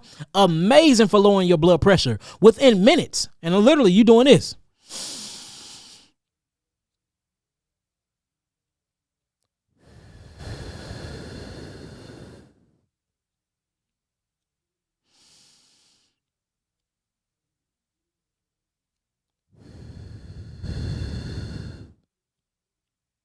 Do that like what, 30 times? That will literally bring down your systolic and diastolic by doing 4, 4, 4, 4 box breathing, showing you that the breath or the oxygen in the lungs have a lot to do with the cardio output of blood that's inside of the heart, y'all. Straight up. And that's why we have to do a whole different separate methodology on just breathing, how breathing heals all these things. And I probably do that next, just taking y'all through a bunch of breathing exercises to show, and you can add these things to your daily methodologies or your daily exercises to help you out with a lot of stuff. All right, what I was on, let's go 10. All right, 10. All right, it says, if you are always cold, you're anemic, and you lack iron, phosphate, and oxygen throughout your blood. All right. Now, the thing about this is you have thermoreceptors in your skin. And this go back to something called a vasoconstriction. So the same constriction and dilation I was talking about for the blood vessels, you have the same thing for your skin. And guess what kicks on that oxygen molecules to get the dopamine to react to actually let your skin warm itself or raise its temperature? Because remember, the body's supposed to be at a 98.6. So vascular or vasoconstriction uses iron phosphate to actually make you warm. So without this vascular constriction or iron phosphate, you automatically gonna get cold because the thyroid is not working with iron phosphate and not working with selenium to actually bring up the basal temperature. So most people that you see is cold all the time, notice they are teeth grinders, they have brittle teeth, and they have brittle nails. They're missing iron phosphate, and this is what makes them very anemic. So if you cold all the time, you need iron. All right, you need iron. And I'm gonna give you some herbs for some iron, y'all. You have burdock root, full of iron. You have lamb's quarters herbs, leaf, full of iron. You have greater burdock, full of iron. You have bugleweed, full of iron. Dandelion root, full of iron. Sarsaparilla, full of iron. Kalawala, full of iron. You have so many things. Legumes. Say if you don't want to get herbs because you don't want to go through the purgatory factor and you just want to eat foods. Hey, your legumes, like your lentils, full of iron. Your peas, full of iron. You got another one, Brazilian nuts, full of iron. Walnuts, full of iron. So there's ways to get iron. Your dark leafy greens, full of iron. Most of your fruits got iron in them. But if you want to like cut out the middleman and get high yields of iron, sarsaparilla, and most definitely burdock root. Chaparral is good, full of iron. But that Bard's family, that burdock root, that yellow dock root, and that dandelion root, full of iron, and mix that with some sarsaparilla, that'll bring your iron up. Or you can get the blood builder and iron nourisher kit from off my site. All right, now check this out. I'm gonna blow this up so I can read it. And this is talking about iron deficiency and anemia. Is the most common cause of anemia worldwide, y'all. Worldwide. And it's basically talking about the peripheral smear and how your skin, man, your skin is crazy. So you have thermoregulator cells that's inside of your skin that uses iron to actually vasoconstrict the cells. And this actually bring your body temperature up by way of the thyroid. So if you're missing iron, the thermoregulator cells will not actually use iron to help the oxygen molecule and hemoglobin to vasoconstrict the skin cells to even bring up the heat, family. So you need iron for that as well. You need iron. All right, number 11. If you have swollen lymph nodes, your lymphatic system is stagnated. So check your neck, check behind your ears. If you got any swollen lymph nodes, you're on your way to cancer, family. This is a indication that you either dealing with a bad infection or an overpopulation of bacteria, and macrophages is going crazy, trying to phagocytose their ass. Yes, phagocytosis. I said it all wrong. Trying to phagocytose their ass, or you literally on your way to cancer. You too acidic, and the interstitial fluid of your body is backed up interstitially. So all the macrophages can do is overpopulate to try to bring themselves outside of the actual lymph nodes to do their job, but they can't because that interstitial fluid, or what you'll call the interstitium of the body, is too backed up. All right, now let me show you some articles on that as well. And I'm gonna show you how to do that. Lymphatic massages, or deep lymphatic tissue massage, will work for this. And you can call anybody that's have a certification in that to get deep lymphatic tissue massage. You can do them yourself. Neurolymphatic massages too, where you find the neurolymphatic points on the body. Always go clockwise, never go counterclockwise. Scientifically proven, rubbing your body or rubbing certain organs and certain tissues counterclockwise, you actually weaken the tissue. And when you go clockwise, you strengthen the tissues. And this have a lot to do with the meridian pathways and the energy centers in the body. And I can show you articles to prove what I just said. All right. All right, and it's just talking about swollen lymph nodes and talking about adenopathy and cancer, and showing how these things are signs and indications that if you don't already have cancer, you're on your way to cancer. And remember, basically all cancer is when the cells lack oxygen. So make sure that you're bringing a lot of oxygen in, and then you have things like cleaver's leaf, which is an actual lymphatic herb. Cleaver's leaf, plantain leaf is a lymphatic herb. Bloodroot is a lymphatic herb. Poke root is a lymphatic herb. Use these things. Make sure you're not using a lot of bloodroot and poke root because they can't kill you as a doorknob. Get you some cleaver's leaf and some plantain's leaf and use these in capsules or make teas out of them. Make sure you walking. Make sure you jumping on a trampoline or rebounding. Boxing is real good. Sweating, jumping rope. All this stuff will help you move that interstitial fluid.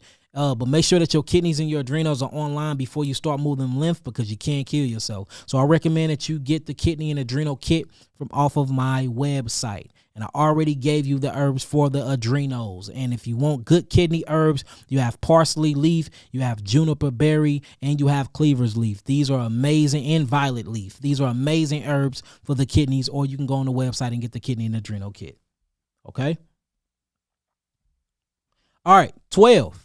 If there are bubbles in your urine, in your urine, you have too many proteins in your body and your kidneys are becoming too damaged to process them. Make sure that you check in your urine when you get up in the morning. Don't check it after you get done eating and stuff like that. Make sure as soon as you get up, before you drink anything or eat anything, urinate in the bowl. Look in the bowl. If you see these bubbles in this foam, that means your kidneys finna be failing if you don't stop it, because you are peeing out too many proteins. You have too many proteins built up in the molecular structure, family. So foam is the side of that. Foamy urine is a sign of kidney disease. Historically, persistent foamy urine, notice upon voiding, is considered a warning sign of kidney disease. All right, look up this article. Everything is right there. So make sure that you don't have foamy urine. Look, it says traditionally foamy urine have been considered by physicians as well as by patients as a marker of proteinuria. So you have too many proteins inside of the body. So make sure if you wake up, before you drink anything, before you eat anything, and you use that bathroom and you see bubbles and foam, you're on your way to literally having kidney disease. So that means you need to lower your protein intake. All right. Now, this is what I'm talking about. Let me blow it up for y'all can see it. Let me blow it up. So I'm gonna move this up a little bit. Okay, we got that. Now let me move it up. Okay. Now y'all see this bottom part? It says this picture on the left shows urine. See that? Full of foam and bubbles, indicates that the body is full of proteins and the kidneys are beginning to fail. Can y'all see this? The one on the left. Not everything else, but the one to the bottom right of the screen. The bottom right of the screen. That foam and that bubble, look for that. Be careful with that, y'all. And the best way to get proteins out of your urine, go on an all-fruit diet. All-fruit diet. That'll leave in a week. I'm telling you, from personal experience and from hundreds of literally, we write down everything. We got all the data on at least 80% of our clients. We can get rid of that quick. All right, another one. If your eyes are yellow, you have dangerously high levels of sulfur, meaning you are taking too many antibiotics, and fungus in your blood and in your body. And also, this is a sign of liver damage. Now we get into bilirubin and stuff like that. So if you look into your eyes and you see that your eyes are super, super yellow, most of the time it's not even liver damage. You have too much sulfur in your body. And what actually makes a lot of sulfur is your microbiome when they're eating and breaking down the things that they're not supposed to be breaking down. Or if you take a lot of antibiotics, this will leave a lot of sulfur and a lot of yellow in the eyes and liver. The liver can fail, and liver failure is crazy. And that will show bilirubin so you have hemoglobin. When hemoglobin is broken down, it breaks down into heme. This heme actually becomes iron, and globin breaks down into these proteins into iron to get uptake back into the blood. Well, this unutilized heme starts breaking down and it becomes bilirubin. And when the liver and the body and the NRF2 pathways doesn't get this out of the body and it keeps building up, this actually what causes high bilirubin. And all bilirubin is unutilized rotten iron, y'all. Seriously. It's all unutilized rotten iron. So hemoglobin, when it breaks down, you got the erythrocytes. They only live about 120 days.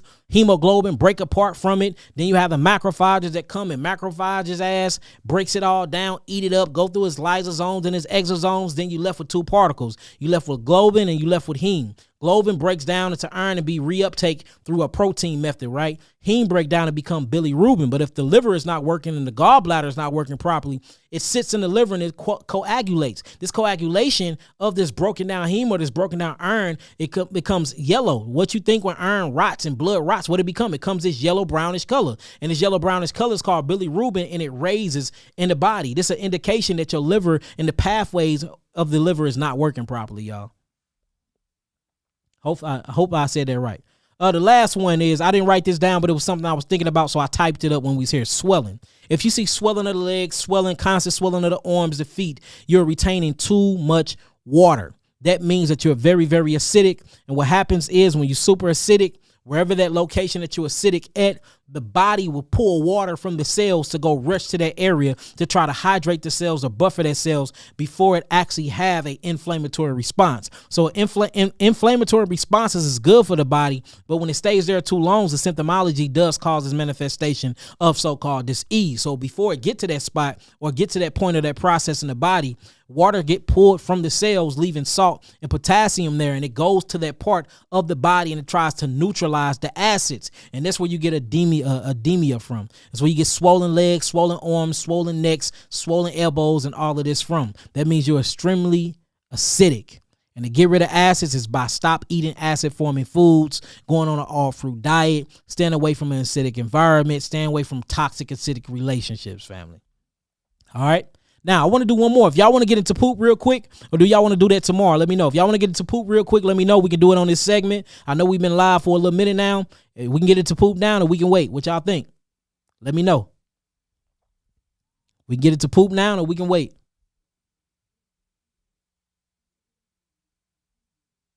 Type in some nines if you want to dive into the poop. See that? That's what I'm talking about. Look, let me show y'all this. Let me show y'all how this stuff works. There's somebody right here to tell you I ain't lying. I went on an all-fruit diet, and I cleared my bubbles out my urine. Facts, it works. It works, y'all. It works. My healing testimony speaks for itself. I will never tell you a lie, family. I will never, ever, ever tell you a lie. And I admit when I'm wrong. Like I said about the urine therapy, I still not wrong about what I said because I got the clinical trials to back up what I said. But man, hey, it worked on my skin. That urine, man, it straight saved me from that damn big ass jellyfish. That jellyfish whooped me, man. I was traumatized for a whole 3 months. I've been back to Florida. I've been back to Miami. Hell, I ain't getting the water though. I just got back in the water 3 days ago. Crazy. Just got back into the water. Okay. All right, let's do it, y'all. Let's do it. All right, so now let's start talking about the actual poop. Okay. All right, so let's get into the poop. Let me size this down real fast. All right, so now we're starting to get into the poop. When you get into the poop, type 1, it separates, it look like little pebbles. All right, separate hard lumps and look like little bitty nuts.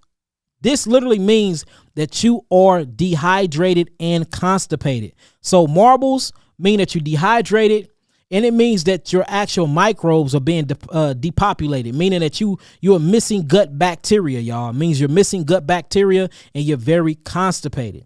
Also, it means that you have heavy antibiotic use and you killed all the microbes. Now the microbes ain't able to do their job in fermentation and helping chyme actually stick these poops together for you can get this smooth like structure to come out of your behind. All right. So make sure that you're eating the right food. All right, make sure that you're eating the right food. Now, usually this constipation comes from grain consumption. It comes from bean consumption. It comes from too many meats and dairy.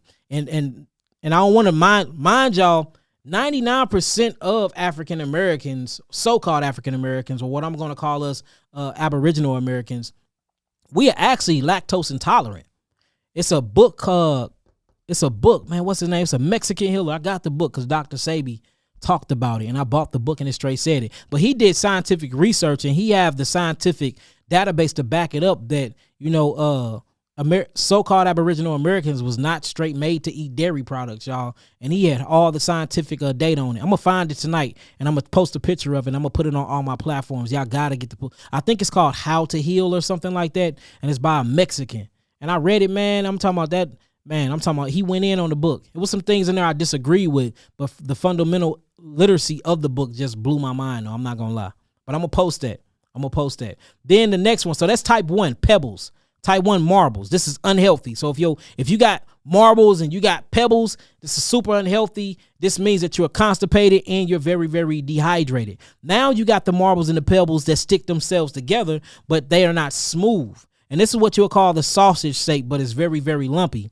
And this is the same thing. You less hydrated, you less dehydrated, but you still dehydrated. And you need to bring in the right amount of liquids and H3O2 inside the body. And you need to stop using antibiotics, y'all. A lot of this has come from killing our gut microbiome or killing our gut microbiome. Then you got the sausage like with cracks in it and its surface, y'all.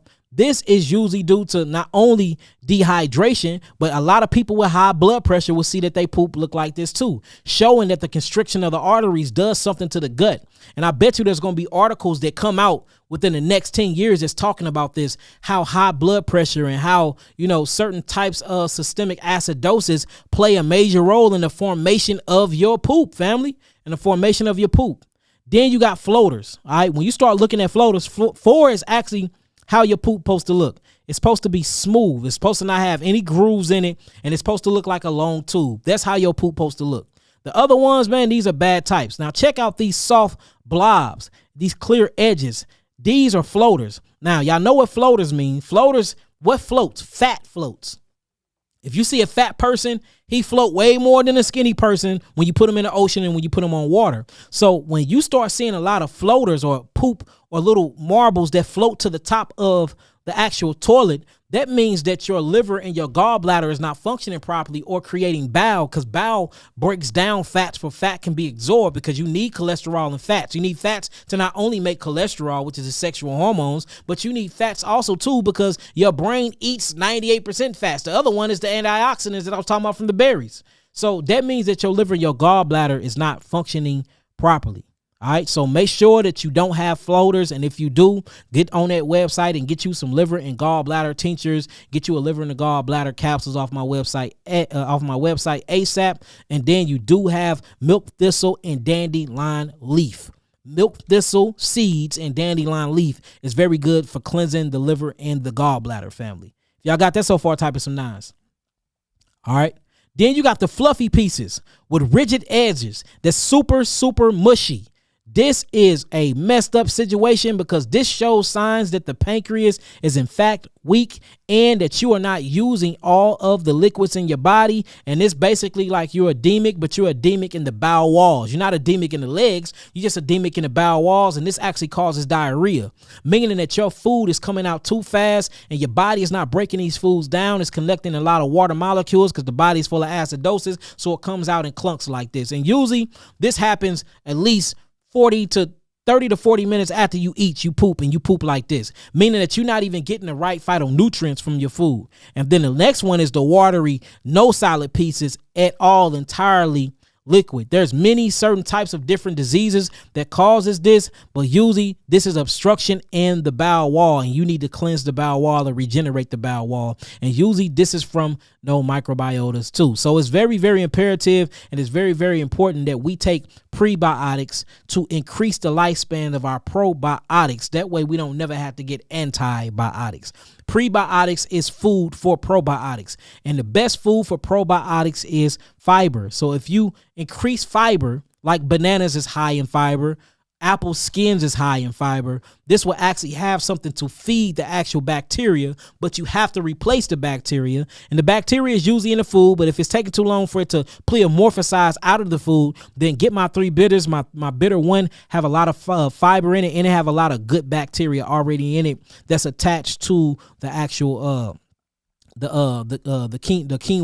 quinoa herb that's inside of there, and the quassia. The quinoa herb and the quassia comes with natural bacteria already within the bark. All right. Now let's talk about fiber. Yeah, fiber yourself up. Fiber yourself up. Now let's get into the color real quick. And that's called a Bristol chart, y'all. It's called the Bristol stool chart. Y'all can Google that yourselves. And here go another one talking about the actual color of your poop and what it indicates. So when you actually get into brown poop is regular poop. That means that the bilirubin is breaking down, the red blood cells is breaking down right, and this is considered normal. When you get into greens, usually your poop is not green until you eat greens like spinach and you eat things like kale. You start seeing some green poop because these things go through a dyeing process. When I hide the dyeing, what I mean by dyeing, not dye as in dying, you don't have no more life, but dying as in DYE. It goes through a dyeing process, and usually your poop is green. Now, if you're not eating greens and stuff like that, and your poop is this way, that means you're leaking gallbladder bile. You're leaking gallbladder bile, meaning that you either have some type of puncturing or some type of acidosis, metabolic damage or obstruction to the liver and to the gallbladder, and you leaking these things out. And you most definitely need to get that checked out ASAP. Red can indicate bleeding in the lower digestional tract or the rectum, like anal fissures. I just dropped something called anal fissures. So when you start seeing red, that's just showing that you bleeding from somewhere near the site of the exit. All right. Side of the exit. So usually you have a tear in your anal sphincter. Usually the turd ripped up something coming out towards the end, and blood just collected with it. That ain't nothing to be too wrong or too much worried about. When it get black, be worried about that because that's internal bleeding. All right, yellow can be caused by infection. Yes, a lot of infections actually causes yellow poop. So if you got yellow, especially in babies, when babies start pooping out this yellowish color, usually you start seeing bilirubin there, liver functioning. They need to get in the sun more, or you need to literally take them to the emergency room, and they need to get that ultraviolet light up over them for they can raise a vitamin D up, for they can stop this bilirubin. But in adults, you have all types of infections inside of. You have prolapse colon, prolapse bowels. You have an overpopulation of H. pylori. It's probably all types of stuff going on with inside of the small intestinal tract, or what we call the duodenum, or what have you, producing yellow. And then again, that's cleaning out the bowel walls. The 3 bitters clean out the bowel walls. Or you can go and get the herbs from off the 3 bitter bag, make them yourself. I don't care. Just heal yourself, family. I just want you to heal. Blue indicates illnesses. in babies, or it can also result in eating foods that contain blue dyes. You see that? So again, if you're eating stuff and then you see these colors, don't be worried. But if you're not eating anything and you seeing these colors, hey, be worried, family. These are things at home that you can do. These are self-diagnosing things that you can do for you can actually have a chance at living. White often is caused by the lack of bile. There you go again, the lack of bile. So green is too much bile. White is caused by the lack of bile within the liver and within the gallbladder. You see that? And this can happen too with certain medications, y'all.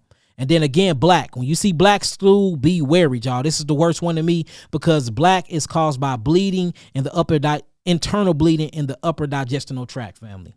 All right, y'all got that? I'm going to leave that there for y'all can screenshot it.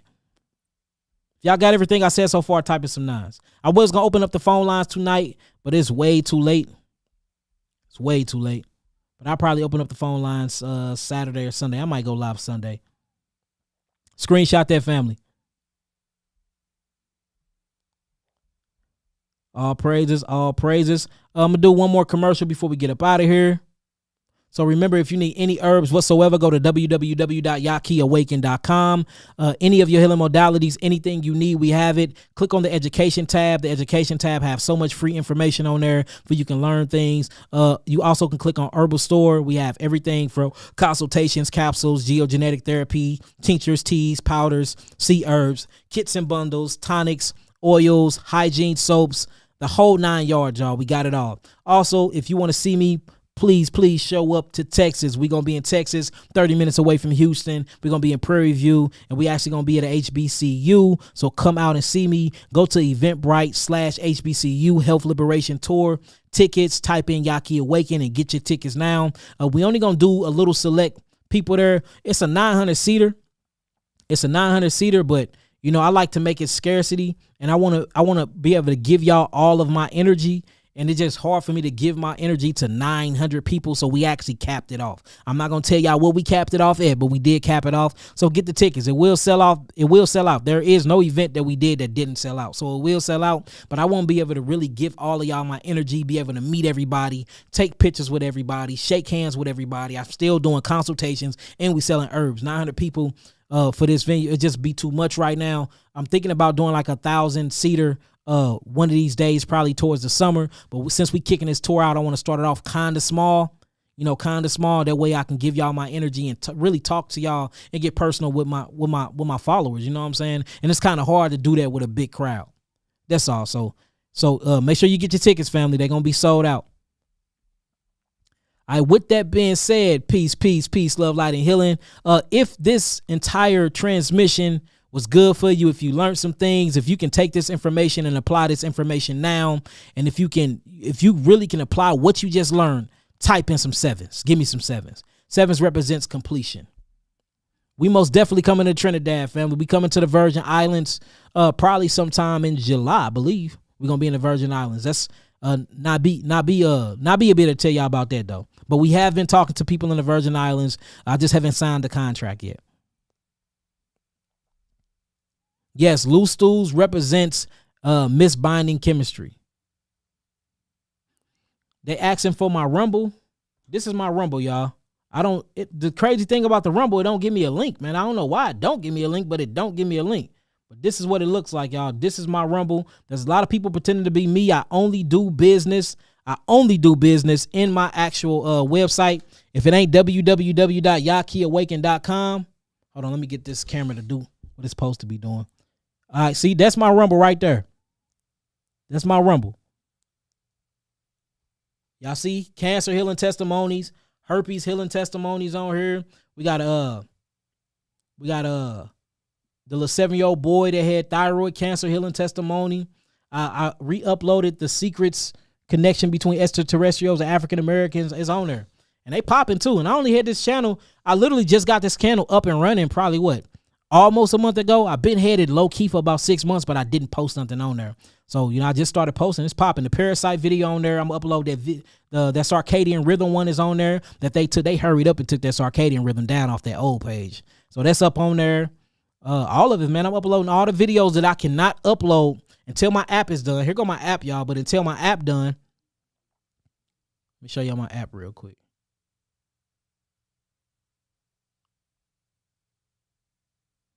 Where is it at?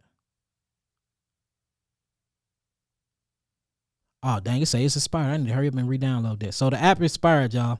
But anyways, so until the app done and Yaki TV is done, I'm going to be uploading all the stuff that couldn't be uploaded on YouTube and Facebook that they've been taking down. I'm going to upload all of this stuff actually on my Rumble account. And for the 4 people that dislike this video, oh, y'all'll be okay. All right, 777. All right, I love it. I love it. We're going to be in Atlanta too. We not gonna come to Chicago. We gonna come to Milwaukee, I believe. And Milwaukee is right by Chicago. So when we go to Milwaukee, y'all can people from Chicago can come see me there. All right, bless up, bless up. Where y'all from? Where y'all from before we get out? If I can give y'all some shots out. Show me where you from. Atlanta in the building. Hey, we turned Atlanta up last year, didn't we? That deal was packed, boy, from the ceiling to the wall to the wall. That's why I kicked off that hair, talking about the information with that hair. Los Angeles. We're going to be in LA. We coming to LA. Man, look, quit being scary. Jump on the plane and bring y'all asses to Texas. Come see me. Come see me. DC. Yeah, we're going to be at DC too. I'm pretty sure we're going to be at DC. Nabi was just talking about that. Shouts out to DC, Washington, DC, Milwaukee. Yeah, we coming back, man. I did a fantastic job in Milwaukee probably like 2 years ago. I love Milwaukee. Milwaukee in the building. Shouts out to DC. Shouts out to Ohio. Hey, Ohio, go and watch my video on Instagram talking about the 1,000-mile radius, how you need to not be taking showers. You need to get distilled water, wash up with these things, and you need to be getting out of Ohio. Because of these train derailments, it's something way more bigger and sinister than what they letting y'all know with that dioxin in the air. Please go on my my Instagram page, and it's like 4 videos ago. Watch that. You have to watch it. South Carolina in the building. We're gonna be in South Carolina. Tennessee. Anybody in Tennessee? The same thing I just said for Ohio. Go on my Instagram page, Yaki Awaken. It's probably like 280,000 followers. Go watch that video. Watch that video. Florida, you know, we doing our classes in Florida. So I'm not doing a seminar in Florida, but we are kicking off our herbal certificate classes in Florida, where I'm teaching you how to be a certified healer. That would be in Florida. Philadelphia in the building. Arizona in the building. Shouts out to Arizona. Shouts out to Chi-Town, of course. Shouts out to all of y'all, man. Shouts out to St. Louis. You know, that's my hometown. I ain't left. I'm still here. Well, look, I was born in Alton, Illinois. Alton, Illinois is this little bitty speck, which is my city, so don't hate on me. But it's this little bitty speck that's like 10 minutes away from St. Louis. You know what I'm saying? And that's where I used to run around there. Me and my cousin Hose used to run around Jostein Projects, Bell Manor, Dooley Drive. We used to be all through that deal. Mexico, platinum, silver, gold. We used to be running around through Mexico. Yeah, Alton, Illinois. But my mama came back and got me from my grandma when I was 10, and we moved to St. Louis, Missouri. But I'm born in Illinois, born 15 minutes away, 15 minutes away, moved to Missouri, and ain't left since then, but always been back and forth. My first elementary school was actually Thomas Jefferson off of Washington in Alton, Illinois. You know what I'm saying? Uptown. And then from there, that's when we actually moved to St. Louis, and I had to go to Baton Elementary. And what's crazy is Bay Elementary, man, this school here, it went from kindergarten to high school, y'all. I don't know how the hell that was illegal. It was legal back then, but it went from kindergarten to high school. So I was there as a kindergarten, but there was high schoolers at the school. And I remember this teacher used to whoop my ass with these rulers, man. They used to put rulers on and put the rubber bands behind them. I used to be so bad, they used to stack them up in tens and just, give me your hand. And this one, they was straight whooping children ass at school. Yeah, that just took me on a long memory lane. All right, y'all, I'm up out of here, man. Peace, peace. Peace to the Lottie Hiller. Peace to the gods. Peace to the earth. I love y'all. Peace.